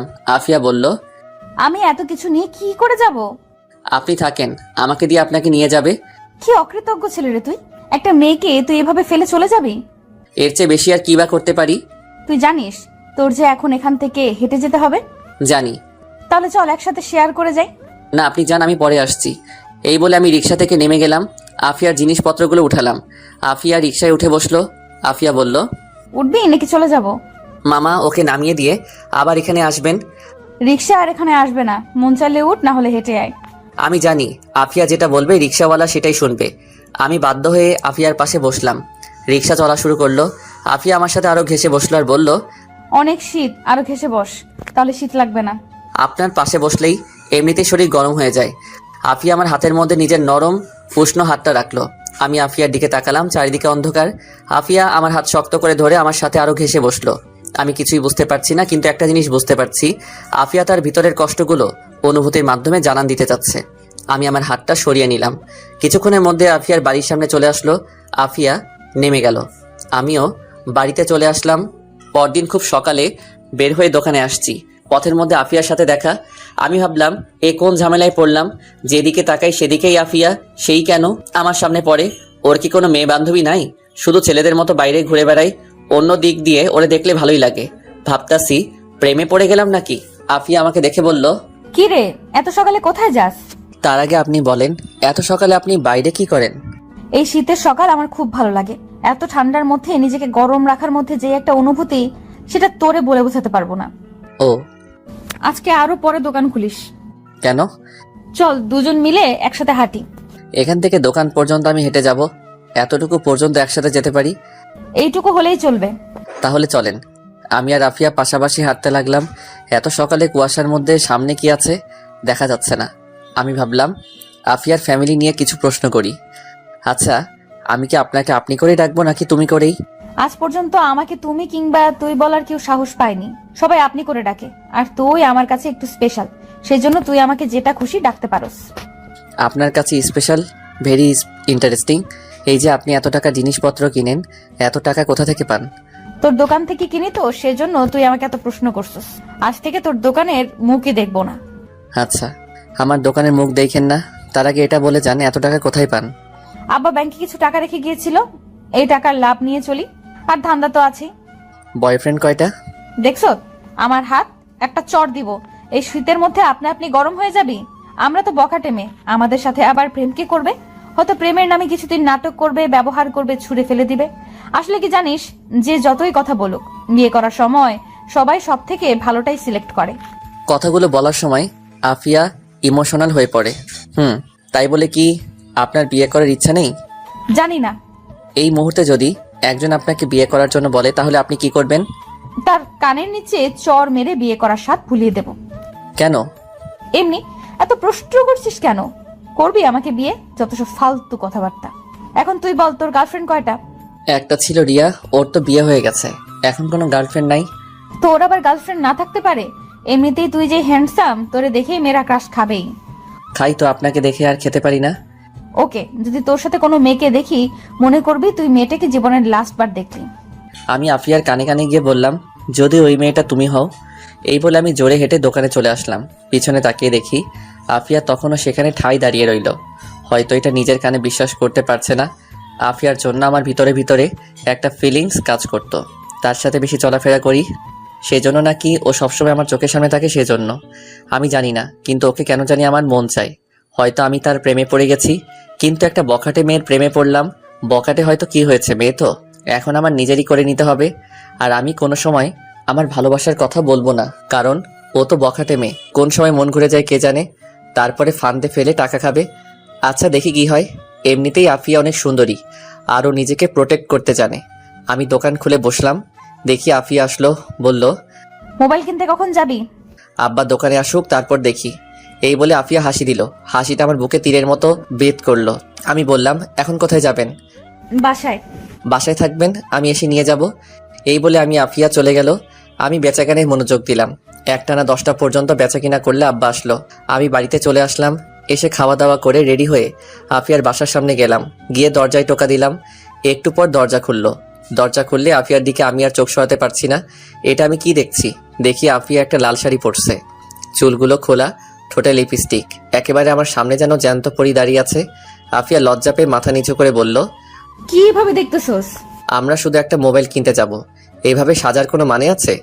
এমনি সাজলাম, অনেকদিন ধরে সাজি না। আজকেই কেন? অন্য কোনো দিন সাজতেন। আজকেই। ওকে, মোবাইল কোনো চয়েস নেই, আমি যেটা কিনে দিব ওইটাই নিতে হবে। এখন চল যাই। আফিয়া আর আমি একসাথে হেঁটে রাস্তায় আসলাম। ওইখান থেকে রিক্সা নিয়ে দুজনে এক রিক্সায় উঠলাম। উঠে মার্কেটের উদ্দেশ্যে রওনা দিলাম। মার্কেট যে এলাকায় থাকি এর বাইরে অন্য এলাকায় পড়ছে। মার্কেটে গিয়ে পছন্দ মতো একটা মোবাইল পছন্দ করে আফিয়াকে দিলাম। আফিয়া সেটা সাদরে বরণ করলো। আফিয়া চেষ্টা করলো আমাকে কোনো রেস্টুরেন্টে ঢোকাতে, কিন্তু আমি দোকানের কথা বলে কেটে পড়ি। রিক্সা নিয়ে আসছি, দেখি দুই একটা ছেলে আমাদের রিক্সা আটকালো। ছেলেটা বলল, কেমন আছেন আফিয়া আপু? ভালো, তোরা কেমন? আপনি আমাদের দিকে তাকান না, কি করে ভালো থাকবো? কি আপু, নতুন ভাতার নাকি? মানে? কিরে, রাতে কত দিস? আমাদের তো টাকা পয়সা আছে, আমাদেরও মনে চায় করতে। ইদানিং দেখছি আফিয়া আপু সুন্দরী হচ্ছে। আমি রিক্সা থেকে নেমে একটাকে কষিয়ে চড় দিলাম, আরেকটা আমাকে মারতে আসলো। আমি তাকেও কষিয়ে চড় দিলাম। দুজনে চড় খেয়ে আমাকে বকতে লাগলো। আমি বললাম, ওই মামা রিক্সা টান দেন। আমি কি রিক্সায় উঠলাম। রিক্সায় উঠলে আফিয়া কাঁদতে লাগলো। বলল, আমি কি করছিলাম তাদের? এত খারাপ কথা কি করে বলতে পারলো? ওরা ওদের কথা বলছে, তুমি তাদের কথায় কান দিও না। না, ওদের একটা শিক্ষা দিতেই হবে। এই বলে কাকে জানি কল করলো। কিছুক্ষণ কথা বললো, বুঝলাম ও ছেলে দুটোকে ধরে আনতে বলছে। আফিয়া বলল, জানিস, কেউ কাউকে সম্মান করে না, সবার কাছ থেকে সম্মান আদায় করে নিতে হয়। আরে তেমন কিছু না, রাগ করার দরকার নেই। আজ থেকে আমি আর তোর সামনে আসবো না। যেদিন তোর যোগ্য হতে পারবো সেদিন তোর সামনে আসবো। উল্টা আমি তো তোমার যোগ্য না। খারাপের দিক দিয়ে তুই আমার যোগ্য না, কিন্তু ভালোর দিক দিয়ে আমি তোর যোগ্য নয়। ওসব যোগ্য বাদ দাও। হুম, তুমি বাড়িতে চলে যাও, আমি দোকানে যাই। ওকে। আমি দোকানের আগে নামলাম যাতে আব্বা না দেখে। আফিয়া চলে গেল। আমি দোকানে আসলে আব্বা চলে গেল। আমি এক হোটেলে খেয়ে দোকানে বসলাম। সন্ধ্যার দিকে দেখি আফিয়া ওই দুই ছেলেকে ধরে আমার দোকানের সামনে আনলো। সাথে 20-30 জন ছেলে আফিয়ার আগে গজগজ করছে। মনে হচ্ছে এই দুটোকে মেরেই ফেলবে। আফিয়া বলল, বল, তোদের আমি কি করছিলাম? এরকম খারাপ মন্তব্য কেন করছিস? সরি আপু, ভুল হয়ে গেছে, আর জীবনেও এমন হবে না। এখন যেটা করছিস সেটার কি হবে? প্লিজ আপু, মাফ করে দিন। না, তোদের কোনো মাফ নেই। ইমাদ আমার ভাতার। এই কুত্তার বাচ্চারে কোন দিক দিয়ে ভাতার মনে হয়? আমার সাথে রাত কাটাতে চাস? এটা বলার সাথে সাথেই আফিয়ার পক্ষের এক ছেলে ওই ছেলে দুটোর মুখে লাথি মারলো আর বলল, তুই কোন মুখ দিয়ে এই কথা বের করিস? এখন পর্যন্ত আমরা আপুর দিকে চোখ তুলে কথা বলা সাহস করি না, আর তোদের কি সাহস? আপু, এদের আমি কোনোভাবেই মাফ করতে পারবো না। আমি বুঝতে পারলাম ওদের চোখে প্রতিশোধের আগুন জ্বলতেছে, যে কোনো সময় ছেলে দুটোকে মেরে ফেলতে পারে। আমি বললাম, ভাই শুনেন, আফিয়া আপু শুনেন, ওরা দুজন হয়তো না জেনে ভুলে ফেলেছে। আমি খেয়াল করেছিলাম তখন তারা দুজন নেশার মধ্যে ছিল, তাই হয়তো ভুলভাল বলেছিল। থাক আপু, মাফ করে দেন। না, ওদের কোনোভাবেই মাফ করব না। ও দুজন জানতো আমি কে। জেনে শুনে ও আমাকে খারাপ মন্তব্য করেছে। এই ওদের আমার সাথে রাত কাটানোর স্বাদ মিটিয়ে দে। এটা বলার সাথে সাথে কয়েকজন ছেলে ওদেরকে ধরলো। একজন ছেলে তার কোমরের বেল্ট খুললো। বুঝলাম এখন তাদের বেদম পেটাবে। আমি বললাম, আপু হয়তো তারা ভুল করে ফেলেছে নেশার কারণে, থাক এইবারের মতো মাফ করে দেন। দেখি একজন ছেলে তাকে তাদের দুজনকে বেদম পেটাচ্ছে। আফিয়া বলল, থাম, এবারের মতো তাদের দুজনকে মাফ করে দে। আর সাবধান করে দে ওই এলাকার প্রত্যেকটা ছেলেকে, যারা তারা সাবধানে চলাফেরা করে।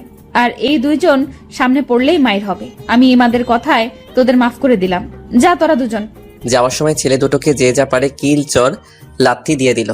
আফিয়া সবার উদ্দেশ্যে বলল, রাকিব কোথায়? পিছন থেকে এক ছেলে বলল, জি আপু বলেন। জিনিয়া কে রে? কুদ্দুস চাচার মেয়ে। তোদের মধ্যে কি চলছে? তেমন কিছু না। জিনিয়াকে বিয়ে করবি? আজকে জিনিয়ার আব্বা আমার কাছে আসছে, তোর কথা বলছে এই বিয়েটা ঠিক করে দিতে। সমস্যাটা কি? কোনো সমস্যা নেই, কিছু টাকা শর্ট পড়েছে। কত? 50,000। আসলে আপু কুদ্দুস চাচার একমাত্র মেয়ে, তাই চাচ্ছে একটু আয়োজন করে বিয়েটা দিতে, কিন্তু টাকার কারণে হচ্ছে না। তোর তো আব্বা নেই। না আপু। এই, তোদের প্রত্যেকের মানিব্যাগে হাত দে, যে যত পারিস দে। সবাই টাকা দিল, কেউ 1000, কেউ 500, কেউ 300, যে যত পারলো দিল। আফিয়া আমার দিকে তাকালো, বলল, তুই কিছু দে। থাক, তোরটা আমি দিয়ে দিচ্ছি। না দাঁড়ান। আমি 1000 টাকা দিলাম। সবার কাছ থেকে টাকা নিয়ে সামনে আরো 2 দোকান আছে, সেখান থেকে টাকা উঠালো। সব টাকা রাকিবের হাতে দিয়ে বলল, এখন গুনার দরকার নেই। 1 সপ্তাহের মধ্যে বিয়ের তারিখ ঠিক করে সবাইকে দাওয়াত দিবি, কেউ যাতে বাদ না পড়ে। এটা যদি না হয় আমাকে জানাবি। ওকে। আর এই হলো ইমাদ, আজ থেকে ও আমাদেরই একজন। সবাই তাকে সম্মান করবি। সবাই তার সাথে হ্যান্ডশেক কর। আস্তে সবাই হ্যান্ডশেক করে চলে গেল। সব শেষে আফিয়া হাত বাড়ালো। আমি বললাম, না, আপনার সাথে হ্যান্ডশেক করব না। কেন? এমনি মনে চায় না। আফিয়া দোকানের ভিতরে এসে বলল, একটা ঠান্ডা দে। আর কোন দিক দিয়ে আমাকে তোর আপু মনে হয়? সবাই আপনাকে সম্মান করে আপু বলে ডাকে, এখন আপনাকে সবার সামনে আপুরা বললে অন্যরকম দেখায় না? এই শীতের মধ্যে ঠান্ডা খাওয়ার দরকার নেই। আচ্ছা, একটা ঠান্ডা দে আর সিগারেট দে। এই দুটোর মধ্যে আপনাকে কিছুই দিব না। আফিয়াকে একটা নর্মাল পানি দিলাম। আফিয়া সেটা খেলো, বলল, আজকেই তোর সাথে আমার লাস্ট দেখা। মানে বুঝলাম না। যেদিন তোর যোগ্য হতে পারবো সেদিন তোর সামনে আসবো। আমার যোগ্য মানে কিছুই বুঝলাম না। আমি জানি তুই কিরকম মেয়ে চাস। তুই চাস রিয়ার মতো সরল সোজা মেয়ে, কিন্তু আমি তো সেরকম না। দূর রাখেন তো, আপনি যেরকম হন তাতে আমার কিছু যায় আসে না। তোর আমি ঠকাতে চাই না। বুঝেছি আপনি ইমোশনাল হয়ে গেছেন, আপনার মাথা ঠিক নাই। এখন বাড়ি যান, এই রিক্সা আপুকে বাসায় দিয়ে আসো। না, আমি যাব না, আমি তোর সাথে যাব। ওকে, এখন যাও, পরে তোমার সাথে দেখা করব। সত্যি করবি তো? আফিয়া রিক্সায় উঠে চলে গেল। বাসলাম, আফিয়া কি আমাকে ভালোবাসে? আমার তা মনে হয় না, তার নিজের মুখ থেকে শুনতে হবে। ভাই 1 বস্তা চাউল দেন। আচ্ছা। আমি 1টা না 9টা পর্যন্ত বেচাকেনা করে বাড়িতে চলে আসলাম। পরদিন সকালে ভাবলাম আফিয়ার সাথে দেখা হবে, কিন্তু না, দুপুর গড়িয়ে বিকাল হলো। আফিয়ার মুখ দেখতে পারলাম না। মোবাইল নাম্বারটা নেই, ফোন দিব যে। সত্যি কি ও আমার সামনে আসা বন্ধ করে দিল? এই কথা তো এর আগে অনেকবার বলেছিল, কিন্তু ও আরও বেশি করে আসতো। এখন কেন জানি টেনশন হচ্ছে। ধুর, হয়তো কোনো কাজে আটকে গেছে, আসবে বোধহয়, কিন্তু না, 2 দিন হয়ে গেল আসেনি। না, এখন তাকে খুঁজে বের করতে হবে। আরে, ওর বাড়ি তো এখানেই, বাড়িতে গিয়ে দেখে আসতে হবে। আমি রাতে দোকান বন্ধ করে আসার সময় আফিয়ার বাড়িতে গেলাম। তখন বাজে 10টা ছুঁই ছুঁই। আমি আফিয়ার বাড়ির দরজায় টোকা দিলাম, খুলছে না। ভাবলাম কেউ নাই নাকি। কেউ তো আছে, না হলে দরজা খোলা থাকবে কেন? ভিতর থেকে গলা ভাঙা আওয়াজ আসলো। কে? আমি বললাম, আফিয়া, আমি ইমাদ। একটু পর দরজা খুললো, দেখি আফিয়া। আফিয়া পুরো অন্যরকম হয়ে গেছে, মুখটা থেকেও যেন নেই। অসুখ বিসুখ হলো নাকি? চুলগুলো উস্কো খুস্কো, যেন এক পাগলি আমার সামনে দাঁড়িয়ে আছে। ওর এরকম অবস্থা কেন কিছুই বুঝতে পারছি না। আফিয়া বলল, তুই এখানে কেন আসছস? আপনাকে দেখতে। আর এরকম লাগছে কেন? সেটা তোর জেনে লাভ কি? এরকম করছেন কেন? দেখি, এই বলে আমি আফিয়ার কপালে হাত দিলাম। যেটা বুঝলাম, আফিয়ার শরীরে প্রচন্ড জ্বর। আফিয়া বলল, হাত সরা, তোর সাহস তো কম না। তুই কোন সাহসে আমার শরীরে হাত দিস? তুই জানোস না তোর এই হাত আমি ভেঙে ফেলতে পারি? আমি বুঝতে পারছি আফিয়া আমার উপর রাগ করছে, হয়তো তাকে দেখতে না আসায় আমার উপর অভিমান করছে। আচ্ছা সরি, আমি চলে যাচ্ছি, কিন্তু আপনার হাতের নুডলসটা খেতে খুব মন চাচ্ছে। আচ্ছা বাদ দিন, আমি যাই। ঠেকা পড়ছে তোর নুডলস খাওয়াতে। সেটাই। আচ্ছা যাই, সকালে আসবো। তোর আর আশা লাগবে না, আর তুই আমার সামনে আসবি না। আচ্ছা। এই বলে উল্টো দিকে ঘুরে হাঁটা ধরলাম। আফিয়ার চোখের সামনে থেকে চলে এসে একটু আড়ালে নিয়ে দেখতে লাগলাম ও কি করে। দেখি দরজার সামনে মাথা নিচু করে বসে পড়লো। ভাবলাম তাকে এভাবে ফেলে যাওয়া ঠিক হবে না। আমি আবার আস্তে আস্তে তার সামনে গেলাম। ও বুঝতে পারে নাই আমি যে আবার আসবো। আমি বললাম, আফিয়া, জানি তুমি আমার উপর রাগ করছো, তাই বলে আমাকে এভাবে চলে যেতে বলবা? আফিয়া দাঁড়ালো, দেখি আফিয়া কাঁদছে আর বলল, তোর সাহস কম না, তুই আবার আসছস? আমি আফিয়ার কাছে গিয়ে তাকে জড়িয়ে ধরলাম, কিন্তু সে কেঁদেই চলল। আফিয়ার শরীর আগুনের মতো গরম হয়ে আছে, তার শরীরের উত্তাপ আমার ঠান্ডা শরীর গরম করে দিচ্ছে। আমি বললাম, সরি আফিয়া, আমি ভাবছিলাম তুমি সত্যি আমার দোকানে আসা বন্ধ করে দিয়েছো। আমি যদি জানতাম তুমি অসুস্থ, তাহলে আমি এক মুহূর্ত দেরি করতাম না। আমি তোরে ভুল ভাবছিলাম আমার মতো বখাটে মেয়েরা কারো মন দখল করতে পারে না, কিন্তু আমি ভুল ভেবেছিলাম। তোমার বিছানা কোনটা? ওইদিকে। আমি আফিয়াকে বিছানায় শুইয়ে দিয়ে মাথায় জলপট্টি দিয়ে দিলাম, কিছু খাইয়ে দিয়ে ওষুধ খাওয়ালাম। আমি বললাম, আগামীকাল মাকে তোমার কাছে পাঠাবো। সত্যি? তাহলে আমি যাই? না, আজকে রাতটা থেকে যা। না, খুব সকালে দোকানে যেতে হবে। আমি খুব সকালে জাগিয়ে দিব। ওকে। আমি গিয়ে তাদের রুমের সোফার মধ্যে শুয়ে পড়লাম। সকালে ঘুম থেকে উঠে দেখি আফিয়া রান্নাঘরে কি জানি করছে। ভাবলাম এই জ্বরের মধ্যে আবার কি করে। আমি উঠে ফ্রেশ হলাম, গিয়ে সোফায় বসলাম। দেখি আফিয়া নুডলস রান্না করে আনলো। আমি বললাম, এই জ্বরের মধ্যে কি দরকার ছিল? তুই বলছিস আর আমি না করতে পারি? আফিয়া এসে সোফায় বসলো। আমি আফিয়ার কপালে হাত রাখলাম, দেখি এখনো মারাত্মক জ্বর। আফিয়া আমার হাতটা নিয়ে তার ঘাড়ে রাখলো। তার ঘাড় আগুনের মতো গরম হয়ে আছে। আফিয়া বলল, তোর এই ঠান্ডা হাতটা এভাবেই রাখ, খুব ভালো লাগছে। তোর কাঁধে মাথা রাখতে পারি? না এখন না, অন্য কোনো দিন। ওকে। আমি ঘড়ির দিকে তাকিয়ে দেখি 6:50 বেজে গেছে। শীতের দিনে সকাল খুব ছোট থাকে, তাড়াতাড়ি দোকানে যেতে হবে। আজকে দোকানে অনেক কাজ। আমি বললাম, আমি উঠি। কই, তুই তো নুডলস খেলি না? ও, আমি তো ভুলেই গেছিলাম, তোমার হাতের নুডলস আমি মিস করতে পারি? হুম। খেতে খেতে আমি বললাম, তুমি কতদিন ধরে এই বাসায় একা থাকো? 5 বছর ধরে। ভয় করে না? প্রথমে ভয় করতো, কিন্তু এখন মানিয়ে নিয়েছি। ভালো। এই এলাকা সম্পর্কে আমার অনেক কিছুই অজানা, একটু বলবা? কি জানতে চাস? এই এলাকাটা এত নির্জন কেন? আর সকল মানুষ তোমাকে ভয় পায় কেন? তেমন কোনো কারণ নেই। এই এলাকার মানুষগুলোই অন্যরকম। সন্ধ্যার পরে তারা বাইরে ঘুরোঘুরি করতে পছন্দ করে না, কারণ তারা স্ত্রীর প্রতি অনুগত। তারা ফ্যামিলিকে সময় দিতে পছন্দ করে। তুই দেখ, পাশের এলাকার রাত 12টা পর্যন্ত রাস্তাঘাটে প্রচুর মানুষ। এই কারণেই এলাকাটা নির্জন। দেখলাম এই এলাকার প্রত্যেকটা মানুষের বাড়ি খুব উন্নত, কারণটা কি? এই এলাকার প্রত্যেকটা মানুষ উচ্চশিক্ষায় শিক্ষিত, আর তারা অল্পতেই সন্তুষ্ট। সেই জন্য দেখবি তারা বাইরের কোনো লোক ভাড়া দিতে চায় না। আর এই এলাকার ছেলেরা এলাকার কোনো মেয়েকে পছন্দ করে বিয়ে করে। এটা এই এলাকার অনেক পুরনো নিয়ম। তাই তুই যাদের দেখবি সবাইকে চেনা পরিচিতই মনে হবে।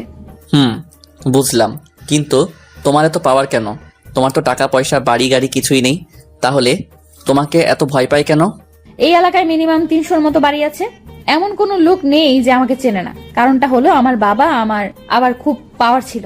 এই এলাকার মানুষ পূর্বপুরুষদের বিশ্বাস করত। এই ধর, আমার আব্বার আগে আমার দাদা, এরকম ভাবে আমাদের ফ্যামিলি, তারপর বাবার পর আমি, এইভাবেই চলে আসছে। কিছু না থাকলেও তারা আমার কথা শুনতে বাধ্য, কারণ তোরে বলছিলাম না, তারা পূর্বপুরুষদের বিশ্বাস করে। এটাই এই এলাকার নিয়ম। কিন্তু আমি যে দেখলাম আপনি মাঝে মাঝে ছেলেদের মারেন, আর আমার টাকা ছিনতাই করছো কেন? ওরা অন্য এলাকার, আমার এরকম কোনো ইচ্ছাই ছিল না। ওদের টাকার দরকার ছিল, তাই তারা করছে। পরে আমি জানতে পারি, পরে ভাবলাম তোর কাছে ছোট হয়ে লাভ নেই, তাই আর তোকে বলিনি। কিন্তু আমি কি জানতাম তুই এত চালাক। আচ্ছা, তোমার মা বাবা কিভাবে মারা গিয়েছে? রোড অ্যাক্সিডেন্টে আব্বা আম্মার সাথে সাথে মারা যায়। আমি একটুর জন্য বেঁচে যাই, তারপরে আমার এখান দিয়ে মাংস নিয়ে যায়। এই বলে আফিয়া তার কোমরের কাপড় উঠিয়ে আমাকে দেখালো। দেখি সেখানে অনেকগুলো শিলির দাগ। আমি ঘড়ির দিকে তাকিয়ে দেখি অনেকটা সময় চলে গিয়েছে। আমি বললাম, তোমার সাথে আরো অনেক কথা আছে, কিন্তু আর টাইম নেই, আমি এখন উঠি। আর একটু বস না, আজ পরে দোকান খুলিস। না, আজকে একটু কাজ আছে, অন্য কোনো দিন। আর আমি মাকে পাঠাচ্ছি। ওকে। আচ্ছা, একটা প্রশ্ন ছিল। কর। ধরো এখন আমি তোমার ঘর থেকে বের হলাম, এখন কেউ দেখলো, পরে সে কি ভাববে? কিভাবে বল? ভাববে আমরা দুজন একসাথে এক বাড়িতে কি করছি। আফিয়া উঠে আমার পাশে বসলো, বলল, কি করছি বল? কি আর ভাববে বল? থাক, কিছু না। না, বল। এই বলে আফিয়া আমার সাথে ঘেঁষে বসলো। তার শরীরের উত্তাপ আমি টের পাচ্ছি। আমি বললাম, তুমি জ্বরে পড়ে যাচ্ছ, যাও গিয়ে শুয়ে থাকো। যাচ্ছি, দুপুরে আবার আসবি আর রাতে আসবি। ইস, আমি যেন তার জামাই, রুটিন করে আসতে হবে। এই কি বললি? দাঁড়া, তোরে দেখাচ্ছি মজা। তোমার মজা দেখানোর আগে আমি পালাই।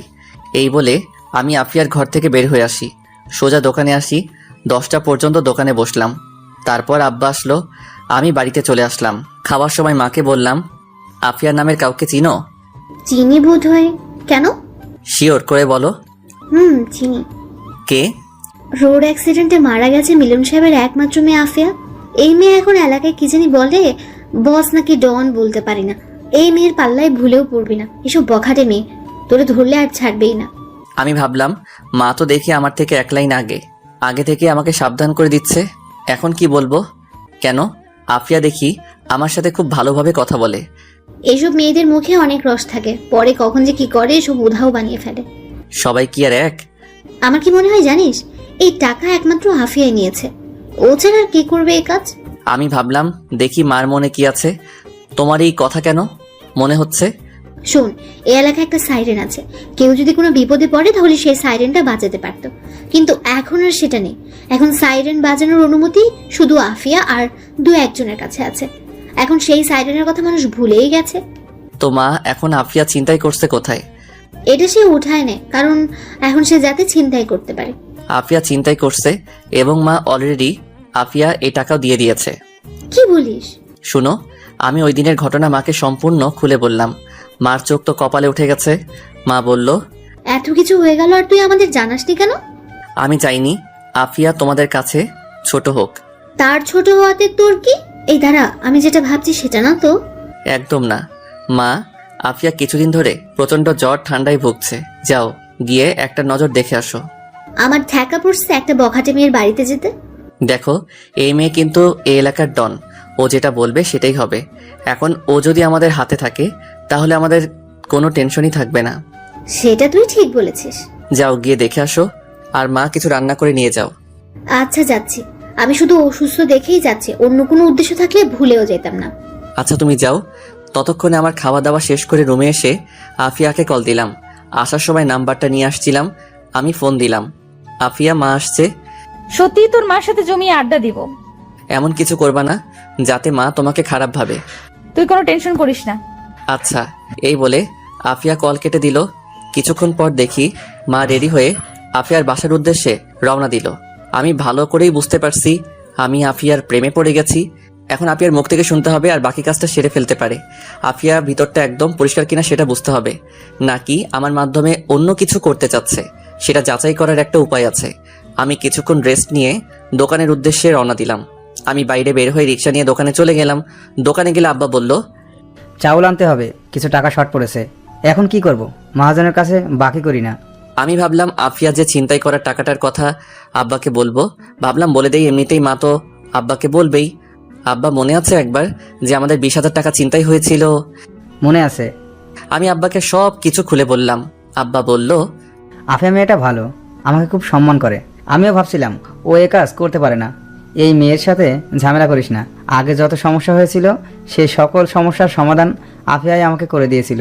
টাকাটা কোথায়? দিচ্ছি। আমি পিছনে একটা বক্সের ভিতরে টাকাটা রাখছিলাম, সেটা এনে আব্বাকে দিলাম। আব্বা বলল, এই জায়গাটা পরিষ্কার কর, আমি চাউল নিয়ে আসি। আচ্ছা। আব্বা চলে গেল। এইভাবে কিছুদিন চলে গেল। এই কয়দিনে আফিয়া সম্পূর্ণ সুস্থ হয়ে যায়। মার হাবভাব দেখে বুঝলাম আফিয়ার সাথে মার ভালোই বন্ধুত্ব হয়ে গেছে। আমি এটাই চাচ্ছিলাম। আমি রাতে দোকানদারি করছিলাম, তখন বাজে রাত 10টা ছুঁই ছুঁই। দেখি আফিয়া আসলো। ও এই কয়দিনে শুকিয়ে গেছে। এত রাতে আফিয়াকে দেখে আমি বরাবরের মতোই অবাক হলাম। আর ওর উপরে রাগ হচ্ছিল, কারণ এত রাতে ও বাইরে কি করে। আমি রাগান্বিত মুখে বললাম, এত রাতে তুমি বাইরে কি করো? তোর কাছে আসছি। সেজন্য এত রাতে? তোরে দেখতে ইচ্ছে করছিল। মিথ্যা কথা, অন্য কোনো উদ্দেশ্য থাকলে বলো। না রে, এমনি আসছি তোর সাথে দেখা করতে।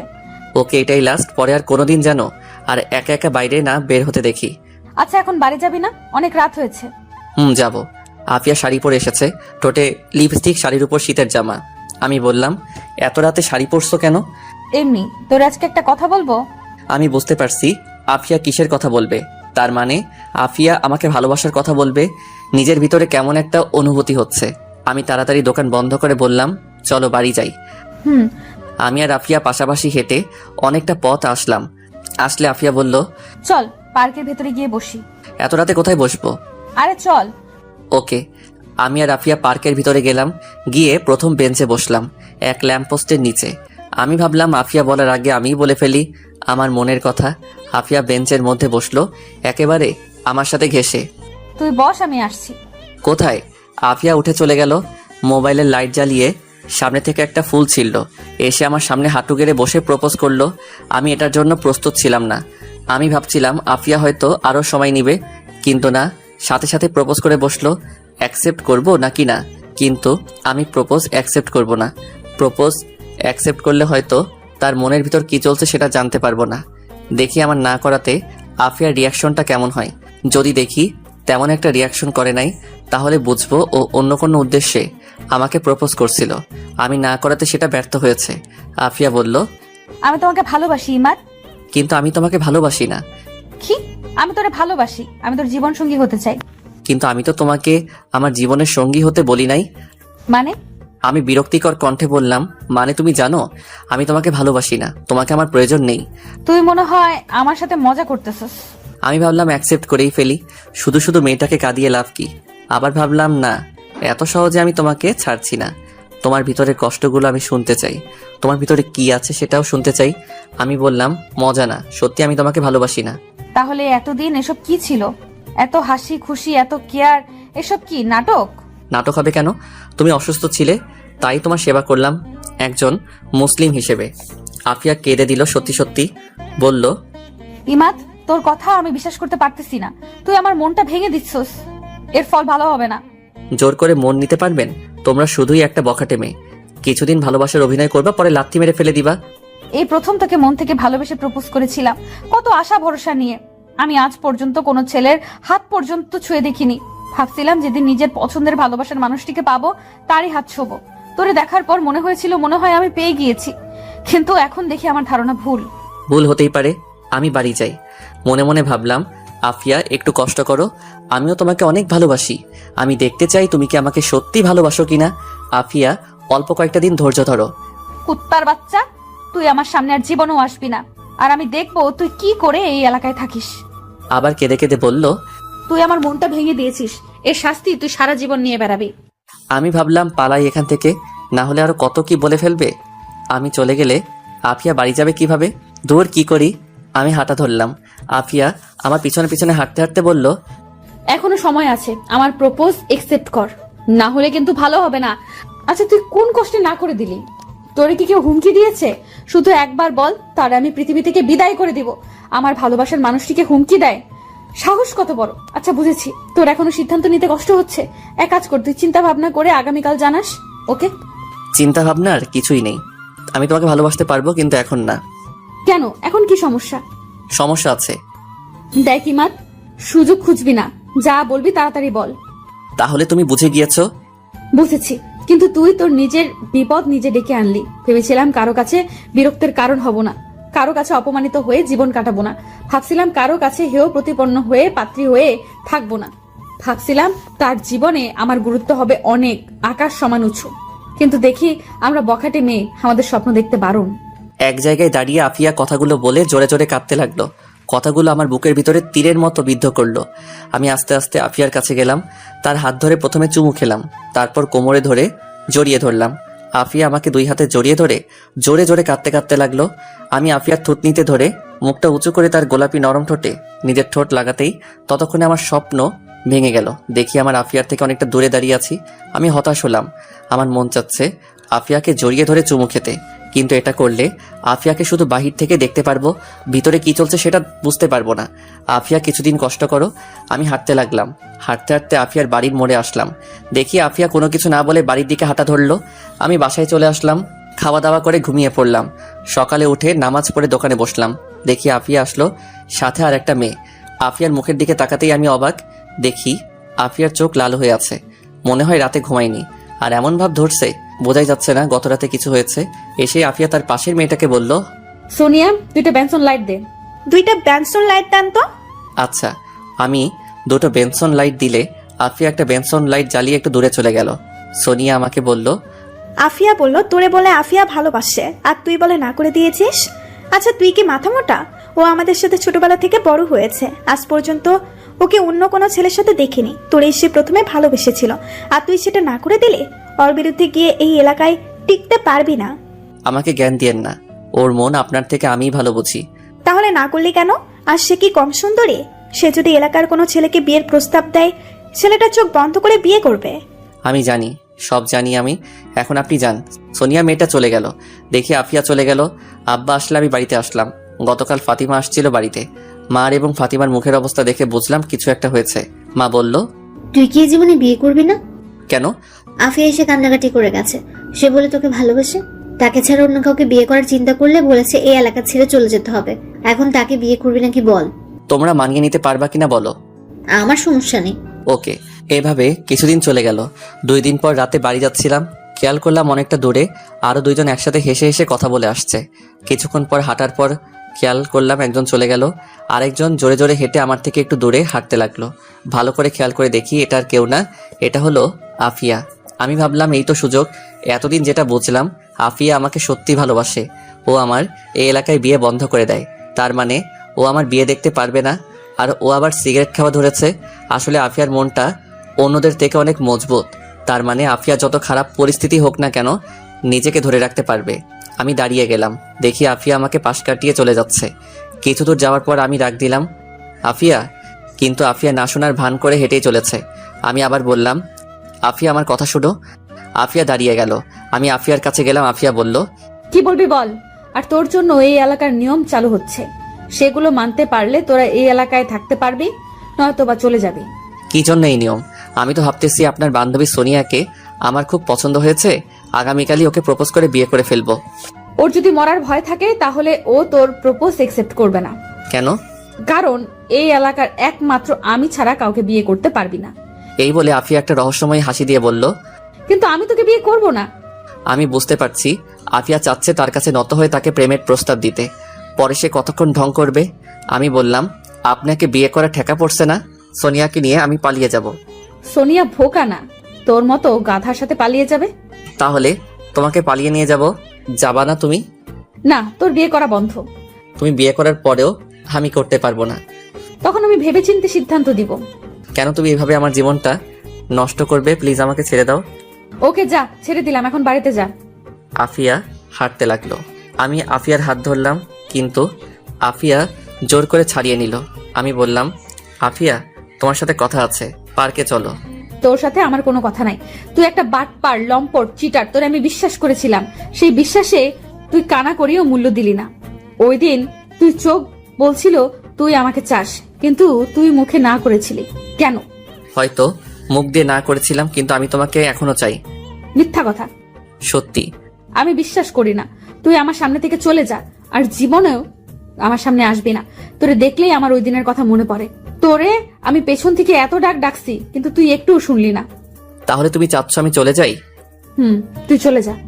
ওকে। আমি দৌড়ে আফিয়ার সামনে গিয়ে হাতটা বাড়িয়ে বললাম, আমি তোমাকে ভালোবাসি আফিয়া। কিন্তু আমি বাসি না। প্লিজ এমন করো না। কি করতেছি তোরে আমি ভালোবাসি না?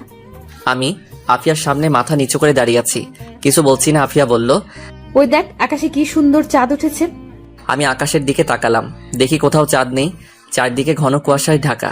আমি আবার আফিয়ার দিকে তাকালাম, ততক্ষণে আফিয়া আমার ঘাড়ে ধরে সে উঁচু হয়ে সোজা আমার ঠোঁট কামড়ে ধরলো।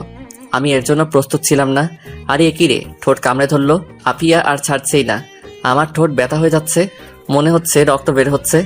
আমিও আফিয়ার ঠোঁট কামড়ে ধরে লাল গোলাপি ঠোঁটটাকে সাদা বানিয়ে ফেললাম।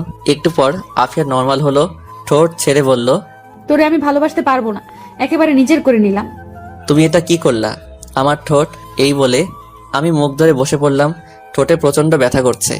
কি করে কিস করতে হয় জানো না? না, আমি কি কাউকে কিস করছি? না মানে মুভিতে দেখো নাই কিভাবে কিস করতে হয়? দেখছিলাম ওই মুভিতে এইভাবে কিস করছিল, ভাবছিলাম তাহলে বোধহয় এইভাবেই কিস করতে হয়। আমার ঠোঁট। দেখি কি হয়েছে। আফিয়া আমার পাশে বসলো, আমার ঠোঁট ধরে চেক করে বলল, তেমন কিছু হয় নাই, চল আমার বাসায়, আজকে আমার বাড়িতে থাকবি। পাগল নাকি? বিয়ে করি পর। সত্যি? কবে বিয়ে করবি? আমার যে আর দেরি করতে মন চাচ্ছে না। ওকে। আমি আর আফিয়া আস্তে আস্তে দুজন দুজনের হাত ধরে পাশাপাশি হাঁটতে লাগলাম। আমি আফিয়ার হাতের মধ্যে একটা চুমু খেলাম, তার কোমরে ধরে আরো কাছে টেনে নিলাম। আফিয়া লজ্জায় চোখ বন্ধ করে ফেললো। আমি আস্তে আস্তে আফিয়ার নরম ঠোঁটে আমার ঠোঁট দুটো রাখলাম। এইভাবে অনেকক্ষণ চলে গেল। আমি আস্তে আস্তে আফিয়ার ঠোঁট ছেড়ে দিলাম। আফিয়া আমাকে দুই হাতে জড়িয়ে ধরলো, কেন জানি ফুপিয়ে কেঁদে উঠলো। আমি বললাম, কাঁদছো কেন? এটা হলো সুখের কান্না। তোরে আমি এতদিন খুঁজছিলাম। এখনো কি আমাকে তুই করে বলবা? না, তোমাকে আজ সারা রাত এভাবে জড়িয়ে ধরে রাখবো। না আফিয়া, সকালে আমার দোকান আছে, আমাকে একটু ঘুমাতে হবে। বিয়ের পর কি আমাকে সারাদিন একা ফেলে রেখে দোকানে পড়ে থাকবা? হুম। রাতেও দোকানে থাকবা? হুম। তো তোমার সাথে আমিও সারাদিন থাকবো, এক মুহূর্তের জন্য আমার থেকে আলাদা হতে পারবা না। আচ্ছা এখন চলো তাড়াতাড়ি বাড়িতে যাই। আজ থেকে আমি তোমার বাড়িতে থাকবো। আগামীকাল থেকে? এত রাতে তোমাকে নিয়ে গেলে মা কি না কি ভাববে। আচ্ছা, কিন্তু এখন যে আমি আর হাঁটতে পারছি না, আমার পা অনেক ব্যথা করছে। দেখি কোথায় ব্যথা করছে। না, দেখানো যাবে না, কোলে নে। আচ্ছা পিছনে ওঠো। আমি আফিয়ার সামনে বসলে আফিয়া আমার গলায় দুই হাতে জড়িয়ে ধরলো। আমি দাঁড়িয়ে হাঁটতে লাগলাম। আফিয়ার মুখটা আমার কাঁধে রাখলো। কিছুক্ষণ হাঁটার পর আফিয়ার বাড়ির যাওয়ার মোড়ের কাছে পৌঁছালাম। দেখি মোড়ের কাছে দুইটা ছেলে দাঁড়িয়ে আছে। আফিয়া আমার কাঁধে মাথা রেখে চিল করতেছে। আমি বললাম, দেখো তো সামনে দুজনকে চিনো কিনা। কই দেখি। আফিয়া কাঁধ থেকে নামলো। চিনতে পারছি কে। ওই দিন যে এই দুটোকে মারছিলাম তারা। তারা এখানে কি করে? ওদের না এই এলাকায় আসা নিষেধ? আফিয়া আমার হাতটা ধরে ওদের সামনে গেল। আফিয়া বলল, ওই তোদের মুখের মাফলার নামা। তারা দুজন মুখের মাফলার নামালো। আমিও চিনতে পারলাম আফিয়ার ধারণা ঠিক। ছেলে দুটোর হাতে একজনের হাতে চাপাতি, আরেকজনের হাতে ছুরি। কোথাও থেকে আরেকজন মেয়ে এসে বলল, মেয়েটা চেয়ারম্যান সাহেবের মেয়ে। আফিয়া আপু, কেমন আছো? ভালো। এত রাতে এখানে কি? আর তোরা দুজন কেনা বলছিলাম এই এলাকায় না আসতি, ভাগ এখান থেকে। না আপু, এখানে একটা ঝামেলা আছে। আপনি শুধু শুধু আমাকে মারছেন, আর এই ছেলে দুটোকে শুধু শুধু মারছেন। এখন বলেন আপনার কি করা উচিত? আচ্ছা মানলাম, কিন্তু ছুরি চাপাতি নিয়ে আসলেন কেন? চলেন কথা বলে ঝামেলা মিটমাট করি। সেই দিন শেষ, এখন কথার থেকে হাত বেশি চালাতে হয়। বুঝতে পারছি তোদের মনের ইচ্ছা, কিন্তু আজকে আমার মনটা খুব ভালো, কারণ আজকে ইমাদ আমাকে বিয়ের প্রস্তাব দিয়েছে, সেই জন্য তোদের ছেড়ে দিচ্ছি। যাও, তোমরা বাড়ি যাও। কিন্তু আমরা তো বাড়ি যাওয়ার জন্য আসিনি। এই, তোরা তোদের কাজ শুরু কর। আফিয়া দৌড় দিবা? আরে না না, তুই আমাকে একটু টাইম দে। এই বলে আফিয়া তার ব্যাগ থেকে মোবাইল বের করে কাকে জানি কল দিল। কিছুক্ষণ পর কল ধরলো। সাইরেন বাজা, সাইরেন বাজা। এই বলে ফোন কেটে দিল। এদিকে পাশ থেকে আমি একটা পুরনো লাঠি নিলাম। আফিয়া বলল, আর এক পায়ে এগোলে আর একটাও বাঁচতে পারবি না, চুপচাপ চলে যা, এখনো বাঁচতে পারবি। একটা ছেলে একেবারে কাছে চলে আসলো। ছেলে বলল, ভাই আপনি চলে যান, আপনার প্রতি আমাদের কোনো রাগ নাই। আফিয়া আপুকে আমরা মেরে চলে যাব। আফিয়ার শরীরে টাচ করতে হলে আমার লাশের উপর দিয়ে যেতে হবে। তাহলে তাই করতে হবে। চেয়ারম্যান সাহেবের মেয়ে আফিয়ার কাছে গেল, গিয়ে আফিয়াকে একটা চড় দিল। আফিয়া মেয়েটাকে একটা চড় দিল। তখনই সাইরেন বেজে উঠল। এমন আওয়াজ কান ফাটিয়ে ফেলবে। একাধারে 2 মিনিটের মতো সাইরেন বাজলো। ছেলেগুলো বুঝতেই পারছে না কি হচ্ছে।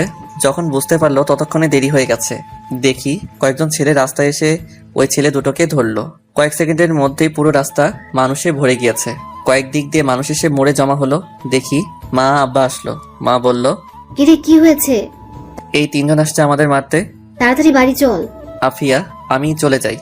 যাও, আগামীকাল কথা বলবো। আমি, মা আর আব্বা বাড়িতে চলে আসলাম। পরদিন সকালে আফিয়ার বাড়িতে গেলাম।